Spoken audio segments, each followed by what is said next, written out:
It never happens at a good time. The pipe bursts at midnight. The heater quits on the coldest night. Suddenly, you're overwhelmed. That's when HomeServe is here. For $4.99 a month, you're never alone. Just call their 24/7 hotline and a local pro is on the way. Trusted by millions, HomeServe delivers peace of mind when you need it most. For plans starting at just $4.99 a month, go to homeserve.com. That's homeserve.com. Not available everywhere. Most plans range between $4.99 to $11.99 a month your first year. Terms apply on covered repairs.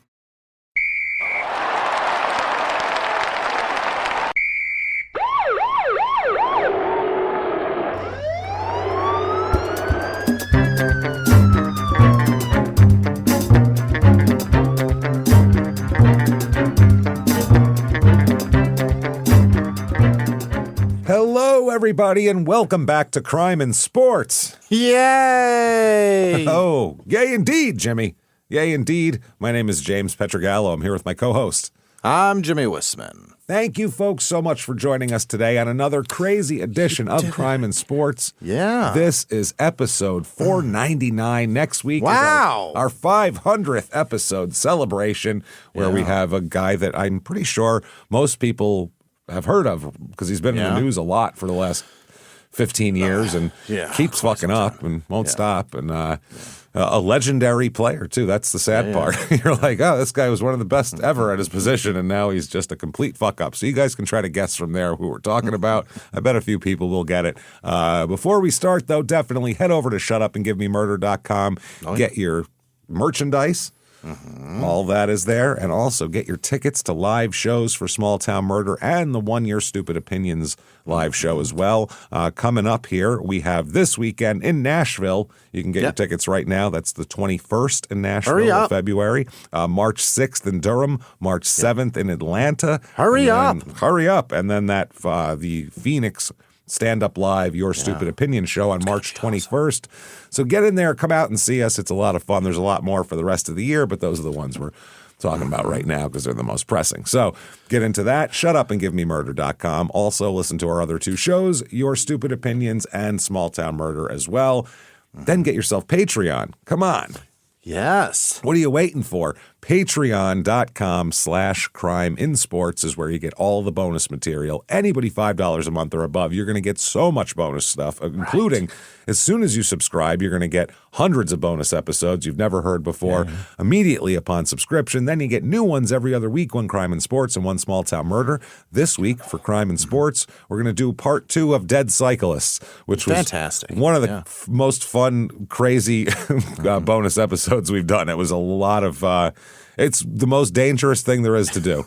As soon as you clip those pedals into your shoes, you're taking your life into your own hands. It makes NASCAR look very safe. It's insane. Then for Small Town Murder, we're going to talk about the death of Kurt Cobain and the conspiracy theories behind it, suicide, not suicide, who killed him, if someone killed him. We'll talk about all that stuff and have some fun, and we'll tell you what our opinions are, because nobody's opinions really matter on that one. It's just a lot of fun to talk about. So we'll get into that and more. That is patreon.com/crimeinsports. And in addition to that, you get all the shows we put out, Crime in Sports, Your Stupid Opinions, and of course, Small Town Murder, all ad-free with your Patreon, and you get a shout-out at the end of the show. Wild. Well, Jimmy will go ahead and mispronounce your name, even though he'd love to get it correct, but he can't. What a just damn can't do it. It's a good deal there.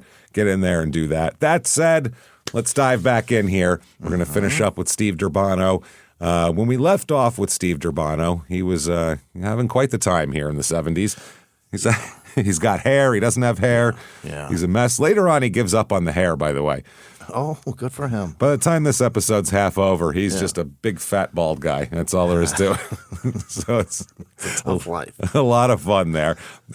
He was kind of out of hockey, for lack of a better term, when we left off. Nobody really wanted him, and everybody thought he was done.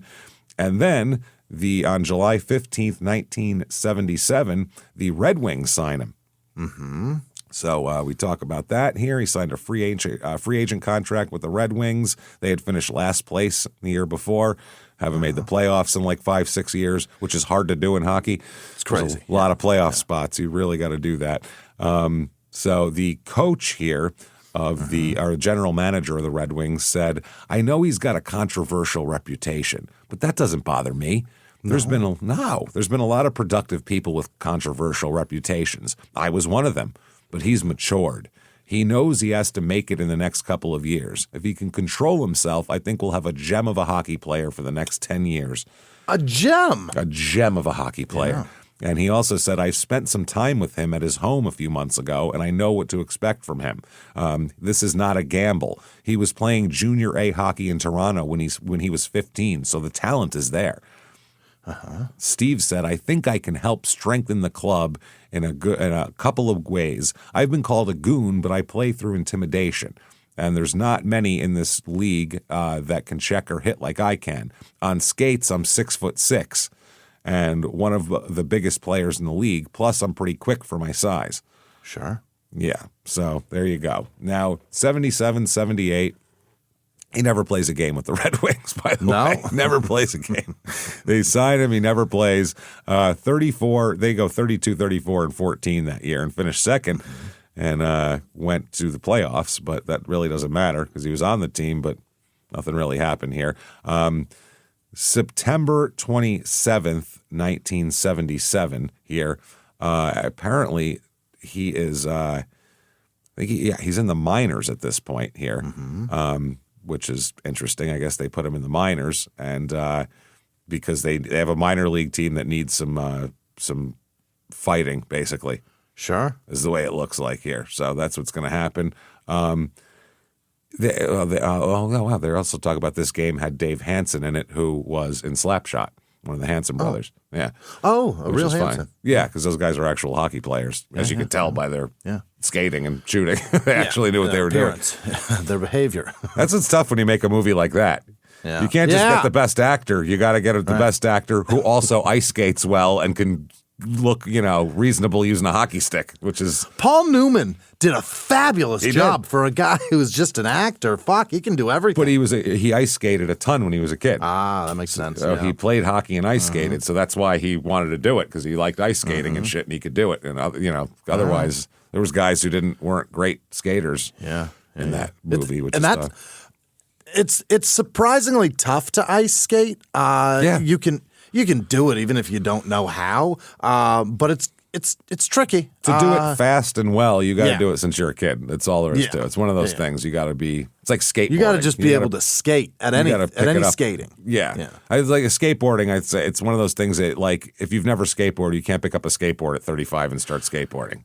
And that's a different skate than any other skate. Totally different. That's a crazy skate. It's totally different. I think ice skating's the same thing. If you haven't done it, if you're not already doing it by the time you're 12, you're never going to be great at it. Probably. Yeah. You know what I mean? Probably. It's one of those. Baseball movies are hard too because you never know. The mechanics of a swing is different too. To do it properly and make it look convincing is not easy. Like in Major League, you'll never see Wesley Snipes throw in Major League. No. The reason is he throws like a fucking, like an old woman, they said. He couldn't throw for shit. He looked terrible throwing. So they would cut away. When he's about to throw, they cut away. Always, and cut to the ball flying because he cocks it back and he looks terrible throwing. They ready said to drop it 3 feet in front of him. Said he got his stance and his swing down okay, but he could not throw worth a shit, and he looked weird doing Smalls it. and Sandlot. Yeah, totally. But then again, in White Men Can't Jump, he was great at basketball. He's amazing. Good at basketball. Anyway, so they said with Durbano as their new appointed spiritual leader. The Wings reportedly had a half dozen fights during their first scrimmage and have picked up the pace since then. Yeah. So, this was an exhibition game. Did I say a minor league? I meant an exhibition when I said minor league. I just thought of that. Now, November 3rd, 1977, he's just on the bench. Okay. He's just on the bench. They said that, remember Steve Durbano? Here's an article. Christ, he looks 58 years old in this picture, too. He's got... Yeah. His hair is terrible. It's gone. It's all kind of combed over. He looks like a 58-year-old accountant. He's like a 27-year-old hockey player. It's crazy. Remember Steve Durbano? He's the too tough guy Ted Lindsay was going to salvage. The once promising defenseman had fought himself right out of the NHL, indeed out of hockey at any level, but he wasn't too terrible for Teddy. Apparently, though, 9 games into the season, Durbano has yet to play for the Red Wings. He hasn't even dressed. They said the only checks he's thrown have been when he was picking up the tab somewhere. Okay. He said, I think it's taking his toll, is what they said. What can I say? I think the handwriting's pretty much on the wall, you know? They don't have any plans for me as far as I can see.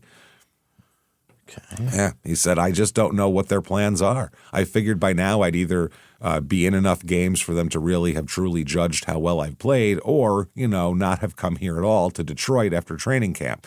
Since training camp, I'm just sitting around and waiting. That's all. I'm just waiting to make a move. He said, it's not too bad living in the motel. That's part of hockey. That's just part of the business, one of the dirtier parts of the business. There's nothing I can do about it. I need the money and I need the paycheck. I feel I'll get a couple of games in anyways, 2 or 3 games, just so I'll go out and play as well as I can. And if they decide to keep me around, great. Well, there you go. Sure. But he's getting a little bit disappointed sitting there.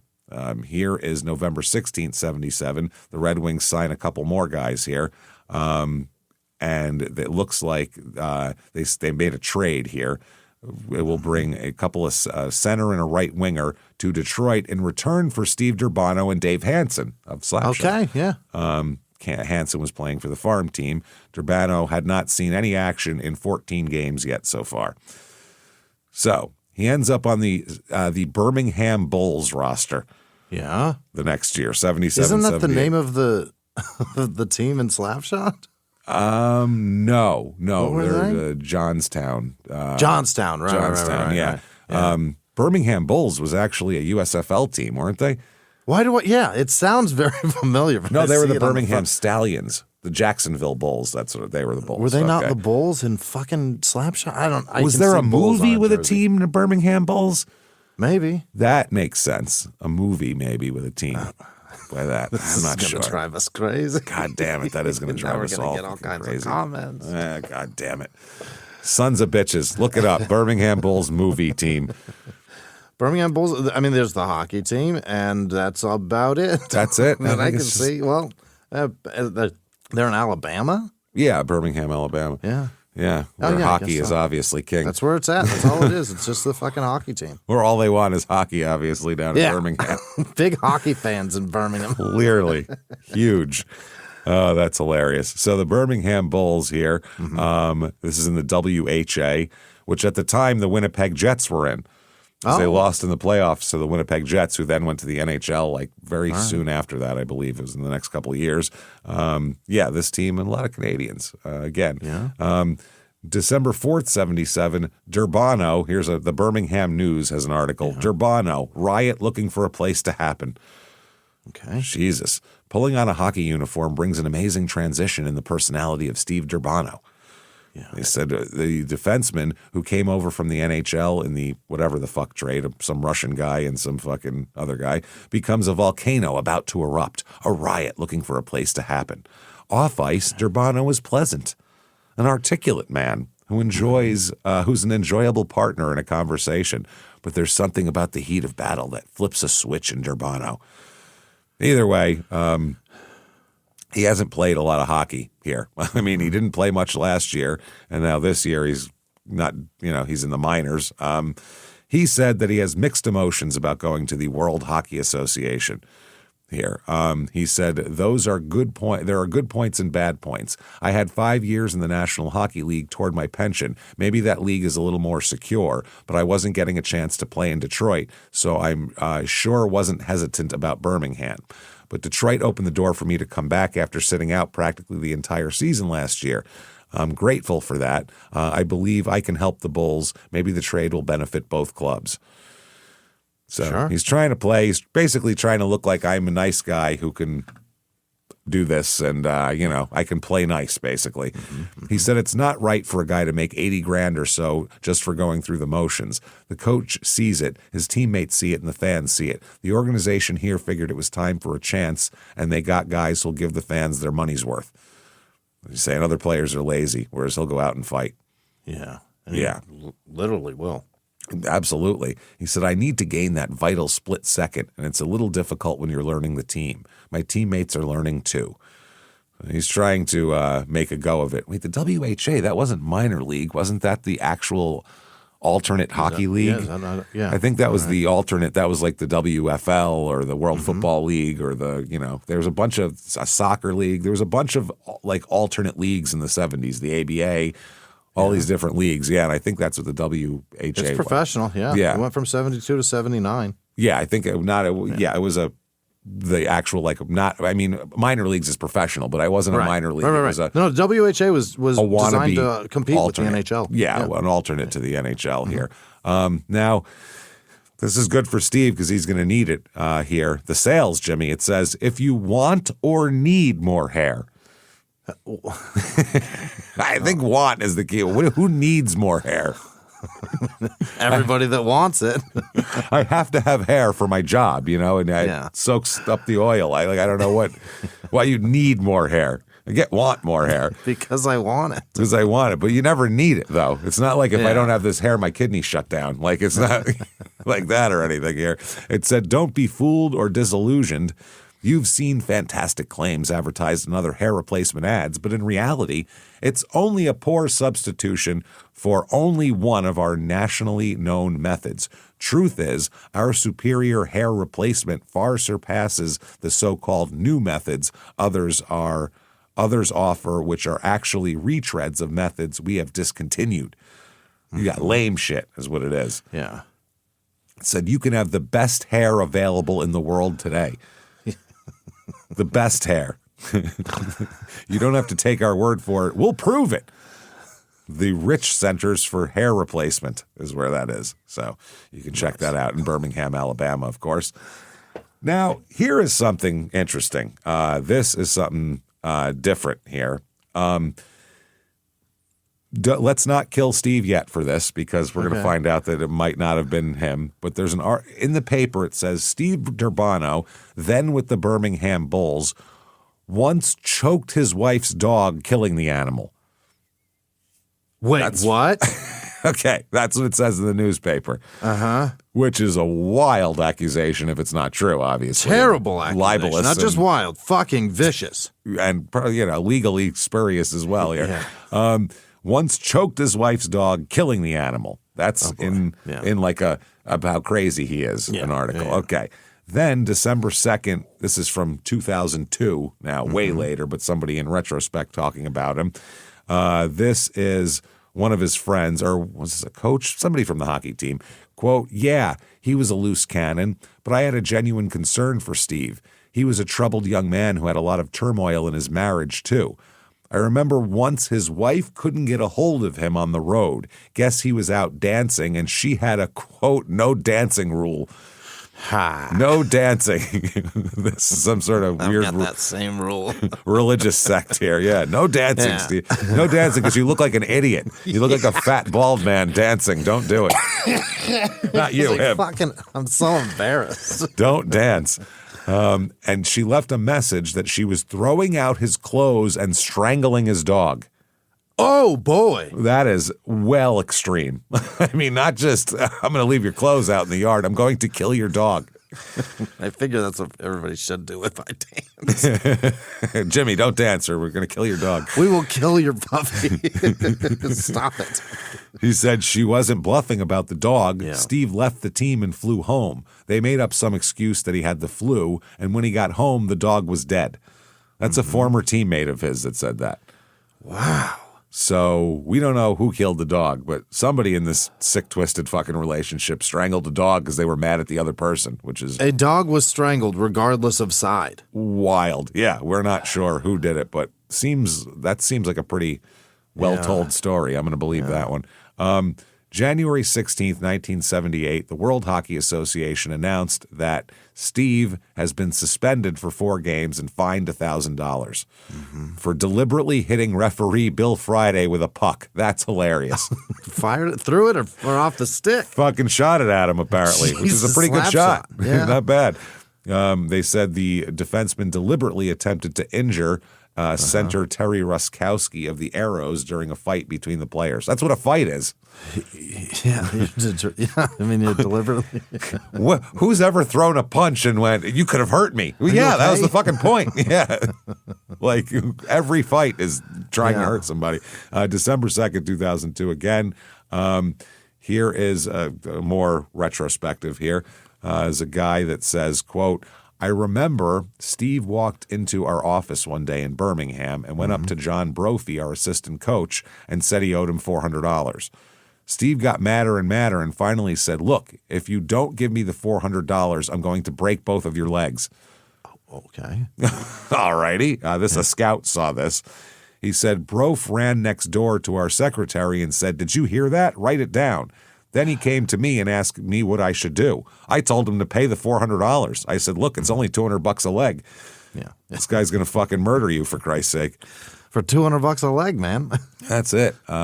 February 5th, 1978. Here, supervisor of officials, Art Scov, was in attendance as the Bulls provoked 5 altercations. Steve Durbano, Phil Roberto, and Dave Hansen all drew game misconducts. Durbano mouthed off enough to Harris for a misconduct, then got involved with a fight. He was mouthing off to me and we sort of shoved each other, the other player said. Then he shoved me from behind. So, yeah, there's apparently all sorts of... They said with Durbano skating to the dressing room, another exchange of words set Roberto off. He went for Morrison. Glassbill tried to retard him. That's an odd way to put that. That's another thing you're trying to do sometimes. Yeah, that's another thing punching can cause. And shoved into the boards for his efforts. Okay. Sure. March 15th, 1978, they hand down all sorts of fines. Durbano was cautioned by the league's executive director that the next overly violent infraction he's involved in might result in a lifetime suspension from the league. Oh, boy. Too rough for hockey. Yeah. A little too rough. He said, when Durbano returns, I sincerely hope he'll play hard and clean. If not, this is the 4th time that we have suspended him this season. The next time will be the last. Jesus Christ. I guess there was a big brawl, and Durbano got a 12-game suspension, which is a lot. March 24th, 1978, regular payday, not future, worries Bulls Durbano. Said Steve Durbano was walking on eggs with his steel-bladed skates on. Fucking ridiculous.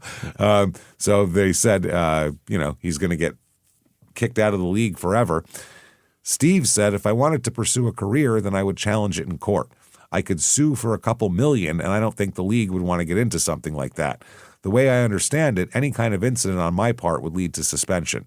I just don't think it would hold up. I don't think I have done anything that serious to pick up suspensions. I don't abuse the officials, and I've not yet hit a player with a stick. Not yet. Not yet. No, don't tempt me. Yeah. He says, officiating is never the same 2 nights in a row. He said, but officials are under a lot of pressure too. It's a tough job for them to do a good job with. Sure. And he said, it hurts me in more than one way for not playing. I'm not getting paid. I'm not getting conditioning. It really gets tough when you know there's no pay coming in. Since I'm not getting paid, I've been doing nothing as far as hockey's concerned. I'm not hanging around the place here and doing a little running around. He said that I'm more eager to break up a fight. I'm just too easy. It's just too easy to get injured. I'm always eager to get to the box. He said, once I hurt my shoulder and I tried to get over a linesman and a player, that's stupid because that usually gives the other guy a chance to get his best shot in. I know that anything that happens out there, I control. From now on, right or wrong, someone will have to start it. It won't be me. He's not going to start fights, he said. Yeah. He said, anything I can do will help. Anything I can do to help, I will. I haven't played that much in the last month, but I always tried to keep the players' spirits up. Boy, was it great to see them do well this week in Quebec and Edmonton. They didn't play so well at home, but they really turned it around on the road. It's got to give them a big lift. So there you go. Now, Steve this year, he's still somehow, he plays in 45 games, 6 goals, 4 assists, but has 284 penalty minutes, even though he's suspended a lot. Yeah. Jesus Christ, he is a monster. Still fighting no matter what. Yeah. June 17th, 1978, he's going to leave the Birmingham Bulls and he's going to sign with the St. Louis Blues. Oh. He said, I've been guaranteed a contract by the Blues. After quite a bit of negotiations, I have verbally agreed to terms. It's a good contract, more than I could hope for here in Birmingham. Mm-hmm. So he's getting a contract, and that's that, basically. I mean, he's going to want to go to the NHL anyway. So there you go. August 12th, 1978, he returns to the Blues. And so he's a former player back with them. And so it's a homecoming. Sure. The Blues this year are fucking terrible, which is probably why they got him. 18, 50, and 12. 18 wins? 18 wins, 50 losses, and 12 ties. Finished third in the division somehow with that. I don't know. Is that I guess that's the right amount, yeah. That is not good, man. That was a bad fucking time. That's not good at all. Not good at all. Looking at the 50 fucking losses. 50 losses. I'm looking at their roster. Nobody you would have heard of here, probably. Only a few guys I know, even, so that I've ever heard of. Never mind, no. November 10th, 1978, Durbano to make debut as Blues play Colorado. Okay. And Steve says, I think I can help the team. Now, he missed the first 14 games of the season due to a viral infection of some kind. Oh, no. Yeah, he said, actually, it was a form of hepatitis. That's what Steve says. That's not a virus at all, actually, is it? Yeah, I got the hep, actually, as a matter of fact. Matter of fact, it's beating me up every day. It's pretty bad. I wonder which one. A, B, C? What do you got there, Chief? Did he get Either way, one? they all Q? target the liver, right? Don't Hepatitis Q? Kidneys? I know C goes A right to after Z, the liver. That's where you get like hepatitis A to liver zinc. fallout. A to zinc. Yeah, he said there are all sorts of theories as to how I might have contracted it. One of them is that I got it from an infected tattoo needle, but I don't believe that. I do. I believe that for sure. Especially in the 70s. Uh-huh. And it's like now it's a bloodborne virus, man. Yeah. Now I know tattoo shops. You got to get it into your bloodstream, right? Yeah. Yeah. And, tattoo shops are way different now than they were in the 70s. Oh, for sure. Yeah. Yeah. They the break 70s. the needle in front of you. Yeah. 70s was it was a totally different time. I mean, this was like a underground scummy thing to go to a tattoo parlor. People were like doing drugs out in the open because that's how it was in the 80s when I was a kid. So they'll open the needle in front of you, put it in like some of that fucking barbicide shit, and then when it's done, they fucking bend it and throw it in the trash. Yeah, that's I would assume what you should do. Confronting high credit card debt can feel scary, but the good news is if you owe $10,000 or more in credit card debt, financial relief options are now available. National Debt Relief is currently offering debt relief designed to reduce what you owe and put you on the fast track to becoming debt-free. If you qualify for debt relief, you may be able to pay back less than what you owe and save thousands of dollars. Just visit nationaldebtrelief.com. Imagine only paying one low monthly program payment you can afford and saving money as you become debt-free. National Debt Relief has already helped bring debt relief to over 550,000 U.S. consumers, earning thousands of 5-star reviews and an A-plus rating with the Better Business Bureau. You're stronger than your credit card debt. Let today be the day you start turning things around. Take the first step and visit nationaldebtrelief.com to see what debt relief you may qualify for. That's nationaldebtrelief.com. So he's not sure. He said, but I don't believe that. I was in Jamaica last summer, and I think I picked it up there, possibly from the water. I don't know if you can get hepatitis from water. I don't think. Yeah, I unless think it's there's got to be hepatitis in it. Like I think it's got to be blood contact, right? I know for C, it's got to be blood contact because that's what all the junkies get. That's a needle disease there. C, but also B, right? B is B, yes, and B also goes for it's sexually transmitted as well. B, and they think C, it's always been up in the air whether it's sexually transmitted or not. I don't know what they finally figured out now, but for years that was a big. They say, James, it's possible if the fecal oral route. I don't like that word. No, not at all.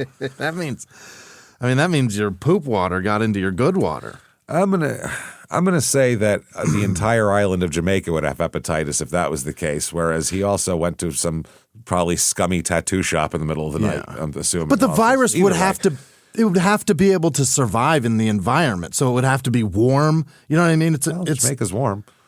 Yeah, but not if you're. I don't know. I don't know. think That's all a tough water one. that you're drinking is warm. Yeah. I don't know. Yeah, I just don't think who it's knows? possible. I think he either had some sex he didn't appreciate, Seems more or a likely. needle that he didn't appreciate. Seems more likely the tattoo or some road trim that he fucking got a little too deep into there. Depending on which strain he's got. Yeah. Steve says, I feel like I have something to prove both to myself and to other people. How many times have we heard him say this? Right. It's constant. He said, it's not as though I'm at the end of my career. I'm only 26 years old. He looks terrible. Holy shit. Wow. And I still feel Wilford Brimley and Cocoon. Hey, dude, he looks worse. He looks worse. It's Wilford Brimley he looks so fucking bad, dude. It's wild. He's so bald and fat. It's weird. I still have a lot of good years yet left. He said, I've done some crazy things over the years, but not everything that's happened to me has been my fault. Yeah. I think I've settled down over the years, and I realize what an excellent opportunity this can be for me. I intend to make the most of it. Sure. You could just rinse and repeat that phrase every time he goes somewhere else. Here, this is funny. He said, I was off skates for 6.5 weeks before I could resume skating with his illness. And he said, fortunately, I had been working out and was in good shape before training camp. My weight is just about where I'd want it to be. It's just hard starting a season under these circumstances. All I'm asking is for a chance to show what I can do. Yeah. I'm sure there'll be some people who will be down on me because of the things that happened in the past. But as far as I'm concerned, this is a new beginning for me. Sure. Yeah. Yeah. He said he thinks he can help. November 14th, 1978, he's out with a broken hand. Uh-oh. 6 weeks, they're saying. How do you do that? He'd been working out, they said. I'm not sure. Injured his hand while punching the bag in the Blues dressing room Sunday. Okay. They have like a boxing center back there to train. There's a heavy bag in the. Well, I mean, that's part of the. I guess you part should. Of the game. Yeah, it's part of the yeah. game. You gotta get your punch in.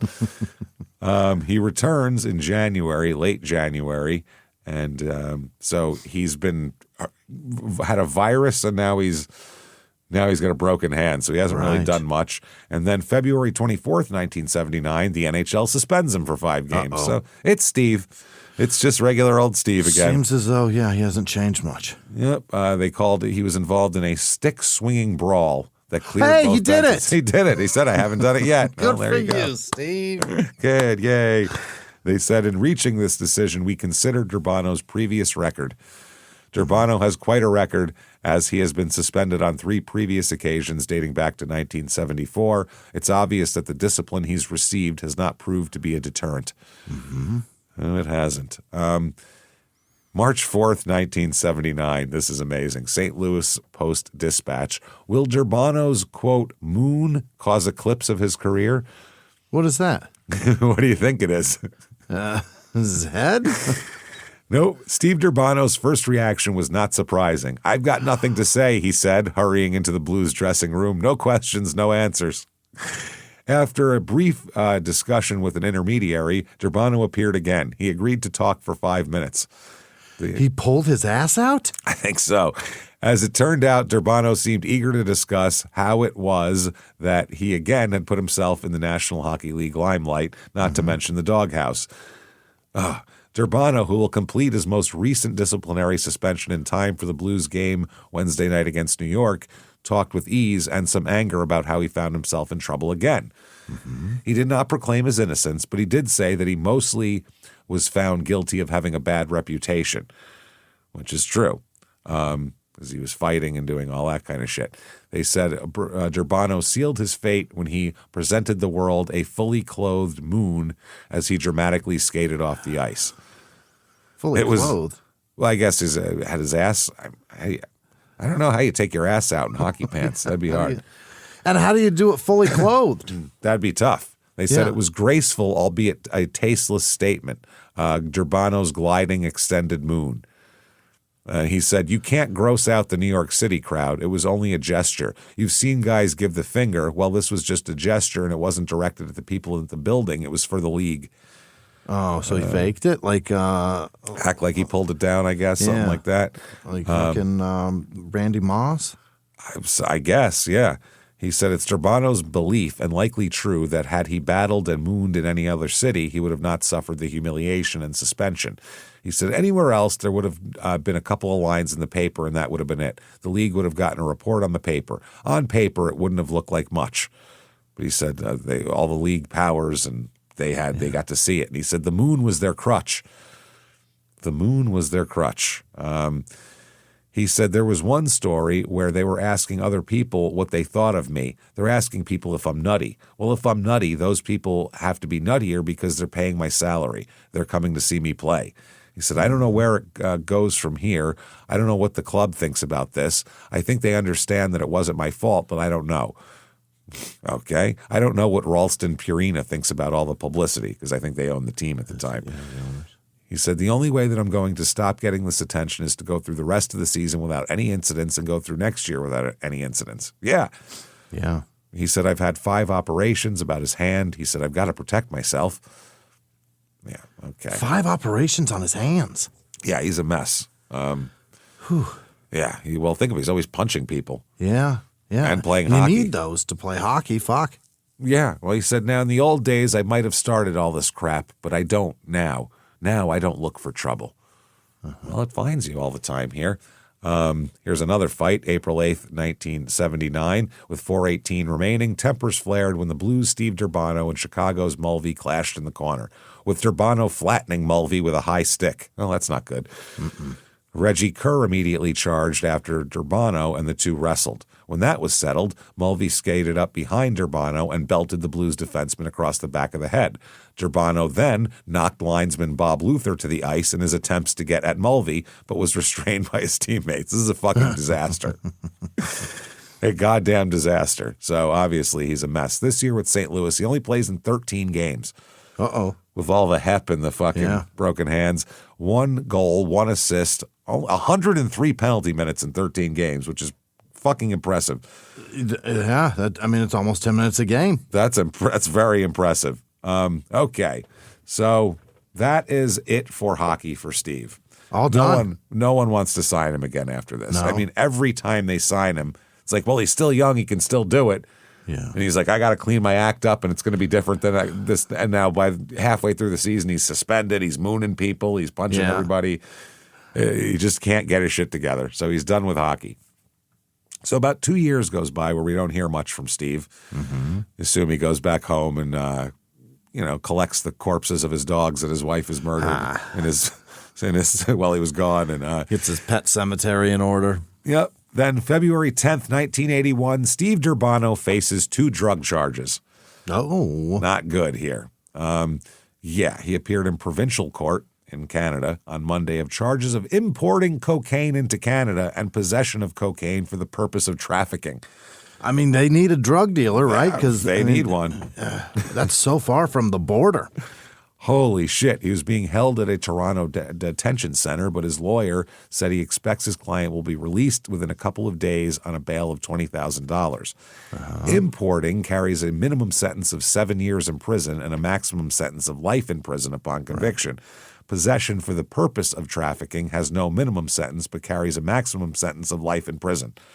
All right. That is interesting. They said Does he have guns? Well, they said there's a ban on publication of evidence introduced at the bail hearing. They said he was born and still lives in Toronto, was arrested by the RCMP after he arrived Saturday at Toronto's International Airport from Colombia. Peru. Jesus Christ. Police seized $71,000 worth of cocaine.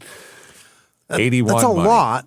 But Not a it's ton. expensive, so he didn't move. He doesn't have a ton, Still very expensive back then. Yeah, that's like fitting your luggage amount of cocaine. Maybe you could carry that. A couple of kilos or whatever, something. I don't know what the hell it cost back then. But anyway, he's in a lot of shit now.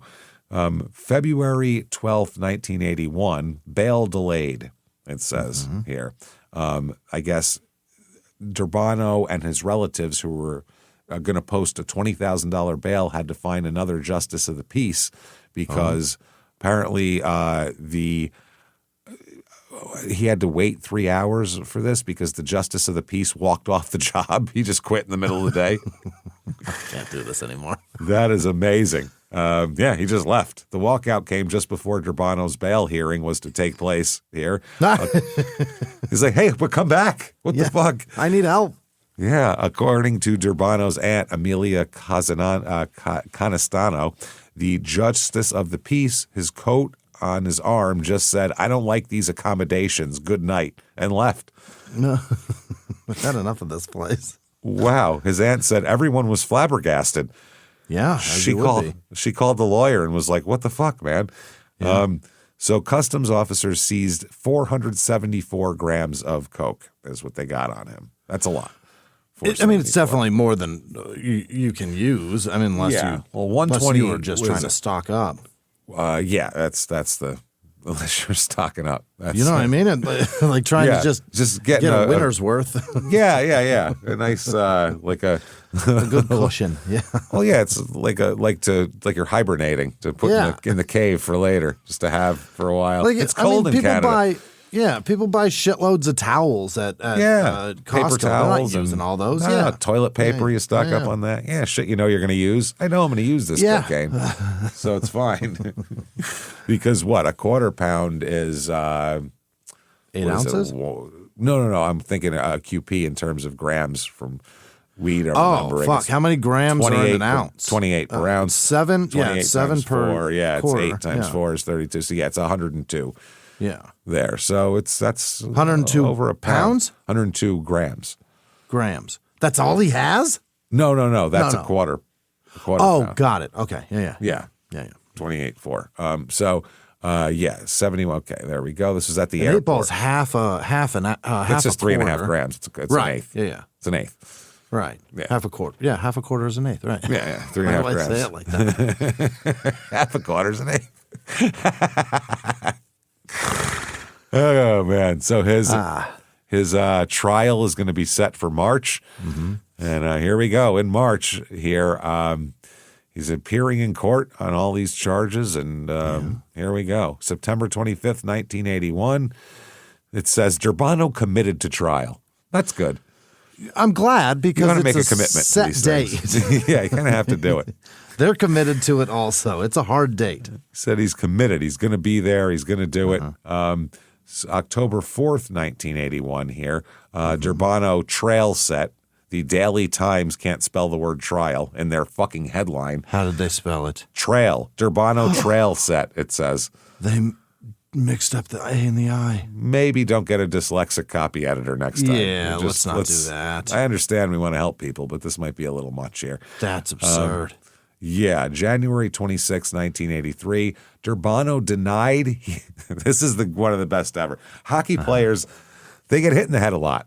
So sometimes their excuses are pretty silly. Yeah. Do you remember Bob Probert got caught with a bunch of coke in his underwear and said, that's not mine? Right. It was nestled against his nutsack, and he said, I don't know where that came from. It's touching you. This guy said he didn't know it was hidden in his shoes. Durbano. What? He hid that much coke in his shoes and said, I didn't know it was in my shoes. How many grams? Hundreds. 474. 230 a shoe. Fucking pound of coke he had. And he said, I put half a pound of coke in each shoe and didn't realize it. If I get a pebble in my shoe, it will drive me crazy until I get that out. You know what I'm saying? You would notice, stepped on a couple of... You would notice just an extra half pound of weight in your shoe. Why is my shoe so heavy? Your shoe, what the fuck, man? That's awesome. He said that he had no idea that it was hidden inside his shoes when he was arrested at the airport. He was returning home from Miami when he was arrested, Peru to Miami to Detroit or to Toronto. Yeah. Here, they said that he refused to tell police how the cocaine got in his shoes. I know how it got in there. I don't know how it got there. It's crazy. In Peru, it's wild. They pin you down and put shit in your shoes, and you're not allowed to check them, so it's weird. And I didn't know. I didn't know. He said customs officer Michael McRae told the jury that just before the arrest, Durbano reacted to a search by quickly pulling a gold pendant out of his pocket and saying, "You've got me now. I didn't declare this." But customs officials continued the search. He thought that would be the end of it. They'd stop and go, here it is. We found the fucking, we found the undeclared gold. Yeah, totally. Yeah, we found the contraband. Here it is, a little pendant. And they went, we're going to keep searching, and found 4 bags of cocaine in the soles and heels of his shoes. Wow. He said, I just bought these. No wonder why they were so expensive. Jesus. I said, man, shoes are expensive. Went up in price. Yeah, this is crazy. January 27th, 1983, Durbano, quote, Big lug used as classic dupe, lawyer tells drug trial. He's just a moron. He's just dumb. He's so dumb he doesn't know what's in his shoes. Wow. Big lug. He called him a burned out has been. That's his own lawyer said that. Oh, boy. Burned out has been. A big lug who was used as a classic dupe. Here. I realize you got to defend me, but can you not insult me while doing it? Yeah. Now they're saying it's $568,000 worth of cocaine. I don't know how it went from $71,000 to $568,000, but that is money. Way less, or way more. Yeah, he had 17 ounces on him. That is a pound and an ounce. That's a lot. 99% pure cocaine, too. This is not stepped on. It's good shit. He could have, dude. He could have turned this into $570,000 worth of shit. Yeah, 3 times that much here. That might be what it cost in Peru to buy it, but not fucking to sell it. I guess they're talking about him here. They said that he was set up by friends in Jamaica and Bolivia with hepatitis and cocaine. Wow, he's really got problems. He said he made 5 quick trips to South America in the 2 years before his arrest because he planned to open an Italian restaurant in Bolivia with his friends. It's not cocaine in Bolivia.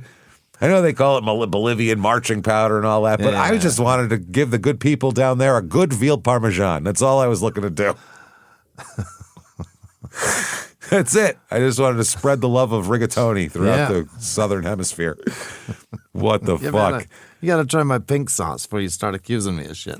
Yeah, come on. This isn't cocaine. This is this is chicken scarpaiello. What are you talking about? It's flour to bread the cutlets. It's powdered Alfredo. Leave me alone. Yeah, come on. I sourced flour from all over the world to get the best I could find. This one, too, I thought it was the best flour I had. It gives you energy. So they said he went from an $89,000 a year salary as a hockey player to working a $3 an hour bartending job. Ooh. And living in a plus tips, and living in a $3 a week or $30 a week boarding house, not $3 a week. Oh my God. $30 a week boarding house. Steve has fallen hard. What? How do you? Does he not have a family? I think his dog strangling wife and him probably have seen. Yeah. I think they're probably over with those two. At least that one, yeah. Yeah. They said he was desperate for a big score and took a gamble because of the huge profits to be made. That's the prosecution. Yeah. But the defense lawyer said, hey, listen to the jurors, quote, put yourself in Mr. Durbano's shoes, so to speak. Why do you say that?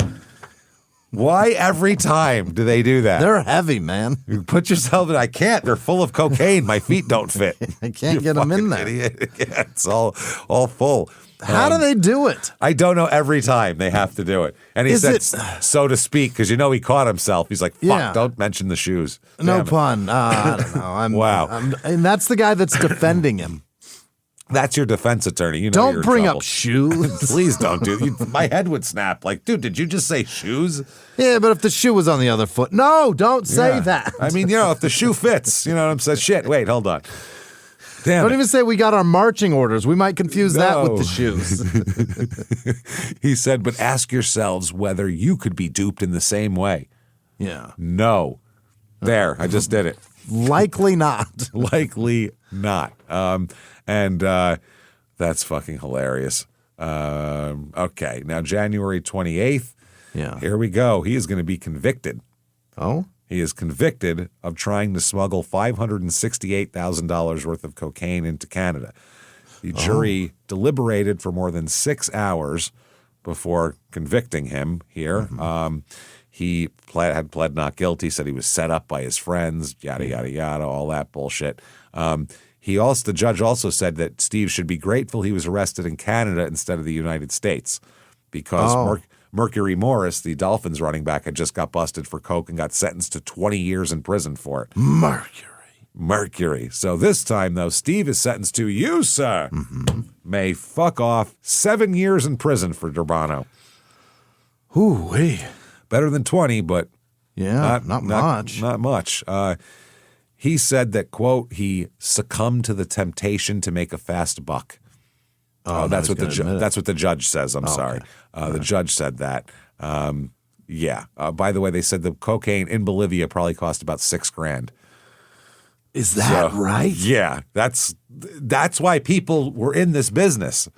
That's so cheap down there. Despite the murders and the killings and the fucking, I'm talking like while you're a drug dealer to get murdered and killed back then and fucking long prison sentences, you can buy $6,000 worth of something and sell it for $568,000. Unbelievable. There's no business that has that profit margin on earth. That's what I mean. You wonder why so many people were doing and selling coke in the 80s. Yeah. That's why. There it is. Amazing. So the prosecutor said that Durbano's savings had dwindled to $12,000 before he left for Bolivia the last time, and that he was desperate for one score to set him up for life. Mm-hmm. They made it sound like a movie. Just one last score, everybody, and then we're all going to retire to Vegas. He said during the wait for the jury's verdict, Durbano said in an interview that he still wanted to settle down with his girlfriend, Lenore, so he's got a new one now, who's expecting a baby soon. Great. He's about to be a father. Yep. He also wants to open his own restaurant and build a new life. Okay. Wow. He remained impassive when found guilty, but his girlfriend burst into tears and handed him a pack of cigarettes as he was led to the waiting cells. Oh, my God. Don't forget your Camels. Sell these. What the fuck? Yeah. Buy yourself someone real nice. Don't spend it all on one ass. Make him call you my name. Yeah. Make him call you Lenore. Okay. So he's 7 years, and there's articles about him saying that what a shame, basically. Yeah. He said, I guess I really got into it when hockey ended. Talking about drugs. He says, I used it a little when I was playing, but really when you're playing hockey, you don't have the time, to get into a good hard drug habit. It takes time. He said, I think hard drugs are rare in the NHL. If anything, hockey players abuse alcohol, but hard drugs seem to be more common in U.S. sports. That's true, actually. Yeah. Well, look at all the players we've done. There's not a ton of drug-doing hockey players. Yeah. Just not a thing. They get busted for other shit. They turn into alcoholics and cause fucking mayhem while drunk. Yeah. That's what they do. That's their main thing. I mean, some guys, we had Probert and guys like that, a few of them, but most of the time they do other crazy shit. He said that down there, every kid on a college campus is smoking dope and using uppers and trying to get some coke. In Canada, by the time you're 18, you're playing hockey all the time. But you never expect that your career will end so suddenly. I used to figure I'd play till I was 34, 35, but I only lasted half that long. The game had changed, and they didn't need me anymore. He said that's when he began to rely on cocaine. Yeah. Sweet lady cocaine. Yeah. He said cocaine was a good, easy excuse. All of a sudden, halfway through training camp in 1979, it was over. It was so easy to fall into. I was definitely using it all the time. So he did get the minimum sentence, by the way. 7 years is the minimum. Yeah. That's the minimum sentence. I mean, he could have gotten life. He said, there were other people involved, but I'm not going to be a rat. He said, I don't want to worry about somebody jumping me from behind or a bunch of guys coming at me from the front. I'd rather do my 7 years and walk out than come down here with somebody else and be carried out. So he's not going to rat. Yeah. Which is probably smart because he's dealing with like drug cartels and shit. Yeah, so those are rat. Probably going to be some bad guys. Yeah, let's do that. He said that he, didn't know what to do when he left hockey. He tried construction jobs. Ooh. He did a lot of drinking, and he met a new woman who was pregnant now. He worked for 16 months in a Toronto restaurant and was runner-up in a bartender's competition last September. Oh, that's great. So he's a good bartender. Yeah. They said hockey did not make him wealthy. He signed in 71 for a $10,000 bonus and a $9,000 salary. When his career ended, he was earning $75,000 a year. He said, we can all see that the game has changed. After we played the Russians the first time, after the NHL lost its national TV contract in the States, they tried to tone down on the violence, which they have been trying to do forever, for the last 50 years, essentially. Try to make this more palatable for American TV viewers, which that's what we want to see. Yeah. Yeah. We want a fast-moving game where people score once in a while and also fight. Right. That would be ideal to watch. Yeah. But and the fight, we would like it to go for quite some time. Oh, yeah. No, we want to see a round. Let's go at it, guys. Real hurt. Want to see everybody clear out. Yeah. You know what I mean? Fucking give them their space. Let them do it. He said, but I think all hockey fans like to see a good fight now and then. Nobody likes to see the stick swinging, but everybody likes it when two big guys drop their gloves and go at it. Yes. Fucking yeah. They do. He said now they're trying to get away from the intimidation tactics. It worked for the old Boston teams and for the Flyers, but now there's not a team that uses it, which is crazy because there was enforcers in the game. Marty McSorley existed for years. You know what I mean? Jeff Bukaboom, those kind of guys that were just fucking, assaulting people essentially on the ice. Well, they're always sent to protect somebody. Right. If you have a Wayne Gretzky, you got to have an enforcer that's going to beat the shit out of people for taking cheap shots at him. Or else they're going to take cheap shots at him and hurt him. Yeah. So, but anyway, he said, you see, one thing I could do was play the same way at home or on the road. A lot of guys go on the road and you don't see them in the dressing room. You know what I mean? Not really. No, I don't. I don't know what that means here. That's wild. Yeah. An old coach of his from juniors said you would see him do these things on the ice and then you'd meet him after the game and you'd never know it was the same person. He said, I think he had the skills, but sometimes he didn't make the best use of those skills. He had a low tolerance point. I think he scared other teams from the standpoint of being unpredictable. You never knew what he would do. Sure. He might cross-check you. He might hurt you. He hit hard. He was nice to have on your team, but from honorable notions, not for the sake of goon tactics. He wasn't all that bad. Goon tactics. So, yeah, he said Durbano also told the press that hard drugs lead a man down a street to nowhere.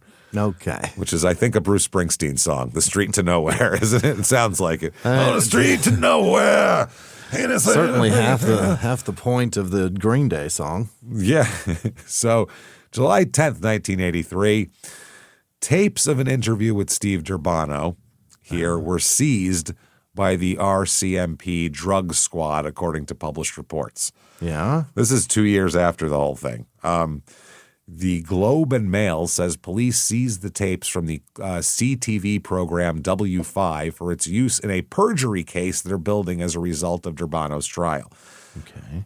Wow, interesting. So that's what they're saying. Perjury case based on his trial. I don't know. August 27th, 1983, Durbano refuses to let prison break his spirit. Yep. He says it's not just that he was once a hockey star and everyone in Joyceville Penitentiary from inmate to guard can't resist the petty urge to rub salt into the gaping wounds of the fallen big shot. Not just that while toiling 8 years with 5 NHL teams, his abundant eagerness landed him 1,127 penalty minutes in only 220 games. The secret to the 31-year-old son of an Italian immigrant is his eyes, 2 glistening pools that say only one thing: you've got me down, but not out. That's all they're saying. Glistening pools. This person wants to be a novelist, and they were like, I still have to write for the Toronto Star or whatever the fuck for a while, the Ottawa Citizen. I'm going to just describe his eyes very poetically. Very poetically. He says that he didn't want to give up. Yeah. He says at one point, his wrist bears the scars from where a doctor tried to reconnect a severed nerve, leaving 2 pretzels in place of his index and middle finger. But rather than give up, Durbano kept trying to make a comeback. He willingly threw away his 12-year, $1.4 million contract because they told him he'd never play again if he didn't sign a 3-year pact. We never heard about that. Nope. 12 years. He said, I want playing him. Yeah, I wanted to play. I wanted to see my name up in lights. They were just setting me up, he says. Yeah, he said, because after he signed the new deal, St. Louis offered to buy out the contract for 10 cents on the dollar. When he refused, he was demoted to Salt Lake City, and that's when he walked away from hockey. All right. It's kind of a retelling of that story that's not really all that they're self-serving. It's a self-serving. Fictionalizing. Yeah. Certainly sensationalizing. Confronting high credit card debt can feel scary, but the good news is if you owe $10,000 or more in credit card debt, Financial relief options are now available. National Debt Relief is currently offering debt relief designed to reduce what you owe and put you on the fast track to becoming debt-free. If you qualify for debt relief, you may be able to pay back less than what you owe and save thousands of dollars. Just visit nationaldebtrelief.com. Imagine only paying one low monthly program payment you can afford and saving money as you become debt-free. National Debt Relief has already helped bring debt relief to over 550,000 U.S. consumers, earning thousands of five-star reviews and an A-plus rating with the Better Business Bureau. You're stronger than your credit card debt. Let today be the day you start turning things around. Take the first step and visit nationaldebtrelief.com to see what debt relief you may qualify for. That's nationaldebtrelief.com. Then he turned to cocaine. He said, I was screwed up. I lost everything. My wife, my mansion, my new car. In my 8 years, I made over $500,000, and right now I'd be in the middle of a 4-year contract at $130,000 a year. Instead, odd jobs in Toronto, like we said, construction, bartending, assistant manager at a restaurant here. Oh, boy. But it's his own, isn't it? It's his own. Yeah, that's no, not his own. He wanted to open a restaurant. Yeah, right. He never did. He said, but there was still the habit which consumed him day and night. By early 1981, he was pumping $1,000 a day into his arms. Oh, my God. Is he shooting coke? Evidently. Holy shit. That seems more likely how he got Hep C. Wow. Or whatever. Yeah. So I'm saying if he's shooting up or the other thing too, guys back then used to take tons of injections for all sorts of shit. They would take weird vitamin injections. Like there was all sorts of weird remedies some team doctor would stick you with. That happened all the time back then. He said, I was never a trafficker. I was an addict. And he said he probably could have realized only about $40,000 by selling the drug on the street. No, it would have been more than that. No. Yeah. But even still, he was bringing back He really was Costco-ing it. Yeah, he was. He was buying low, selling high. Wow. He said he was reluctant to say whether he took cocaine while playing, but admits soft drugs such as marijuana and hash and alcohol are part of hockey players' life. They like the weed too, the hockey players. Is that right? They do. They like the weed. He said hockey players in the NHL do what you do after a game of pickup hockey. They get together and drink and do a little drugs. Yeah. He said he has unguarded optimism about life after prison. He's eligible for parole on March 24th, 1984, even though they could keep him as late as 1990. Yeah. He said he has his family, his common law wife, his new daughter, and he believes a job is waiting for him when he's freed as well. What's that job? So we don't know that yet, but he said he thinks he can make a go of it. This is all shit he's got to tell the parole board. Yeah. I got a job, I got a family, and all that kind 30, of shit. 32, something like that? Yeah, something like that, 32-ish, I think. They said it's the spirit that made him tell newspapers last February of the overcrowded conditions in Toronto jails and against the advice of Joyceville warden, agreed to be interviewed for the W5 program a few months back. That's the one where the cops took the tapes of. In the interview, he spoke about the dangers of cocaine addiction so as to warn others that anyone can become an addict. However, the RCMP has told him he may be charged with perjury. Because he testified at his trial, he knew nothing of the 474 grams of cocaine found inside the sole and heel of his shoe. That's ridiculous, though. It's absurd. We do that all the time. People say all through the trial, not guilty, not guilty, not guilty. They get found guilty. Sentencing is right then. And in the next breath, they're saying how sorry they were and they didn't mean to. And they have a whole fucking, remorse. And this is terrible. And no one says, well, now you're getting charged with perjury, too. So people lie all the time on the stand, and nobody ever fucks with them. No, not at all. They should do it more often, I think. I think it should just be the next charge as soon as we've determined that you've lied. That would be fun. That would be interesting if you're under oath. Durbano said the reports filed on him by jailers have gone from excellent to bad since then because he complained about the conditions. He said he's constantly harassed and accused of selling drugs to other inmates. Does he have shoes that they fit in? I don't think so. Right. He said, they haven't charged me with anything, but when I come before the parole board, they don't have to prove anything. Suspicion is in here is as good as if you were guilty. Mm-hmm. He said he agreed to do the interview because he wants the public to know his situation. He said he's been denied supervised leave to visit his common-law wife and three-week-old baby, Carrie and Amber. Since the interview, he's lost his prison job of sweeping the yard and was denied the chance of going to a work camp, although he says sexual offenders have been sent to the camp. He's like, I keep my dick in my pants over here. Yeah. He said, my being Steve Durbano has not helped me in here. It's hurt me. I'm a straight John. It's a weird thing to say. I go to prostitutes and only prostitutes. I grew up, went to school, became a hockey player, had a straight job, straight living. I was never in jail until this thing. I want people to know that. I made a mistake. I was an addict, but I've cured myself. Oh, well, that's good. He's cured himself. Presto changeo. Got it. Done. Yeah. He said, I haven't done drugs in 2 years, so what can they do for me? What can they do for me here? I told them when I came here, don't let me rot here for 4 years because I can only go down and down. I just want to do my time and get out on parole. What's parole for if it's not for a guy like me who's a first offender that has cured himself of drugs? First offender who trafficked on an internationally. Yeah. That's a crazy first offense, man. That's a big first offense. It's wild. That's a wild first offense, I would say. Now, he says in another interview in March of '84 that the league has a drug problem. He says that in his estimation, 20 to 25% of all NHL players use drugs. Oh. when he was playing. Yeah. He said the NHL likes to fool itself into thinking there's no drugs in the league, but you better believe players from Montreal to Edmonton are doing drugs. The players are doing everything from pot to coke to speed. If I had to put a number on it, I'd say that when I played, and even now, 20 to 25% of the players are doing drugs. Mm-hmm. Yeah. The NHL president told the newspaper earlier in the season that there's no drug problem in the NHL. Really? They asked the NHL president to comment on Durbano's remarks, and he said, I have no interest in what a convicted felon has to say. How could a guy who does a bunch of drugs know who does drugs? Right. He doesn't know. He's the guy to ask, stupid. The guy who does drugs. What the fuck? Yeah, but he's got interest in telling a specific story, and we don't want to hear it. And what a felon has to say. Then he hung up, the newspaper said. During a second telephone call, the president said, I cannot rely on information from a convicted drug user. If you want to believe it, then go ahead and print it. Okay. Yeah. Well, we got cut off, so I'm calling you back.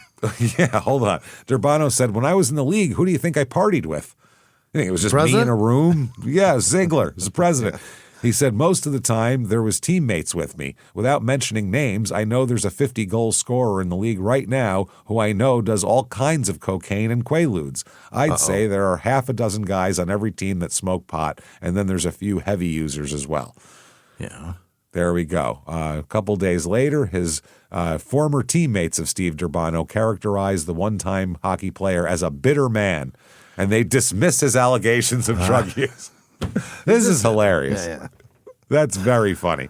I mean, for him, I guess it's sort of self-serving to go, I'm not the only guy. But at the same time, you think he's the only young, aggressive man with pockets full of fucking money who did drugs? Right. What are we talking about here? There's guys with way more money than him.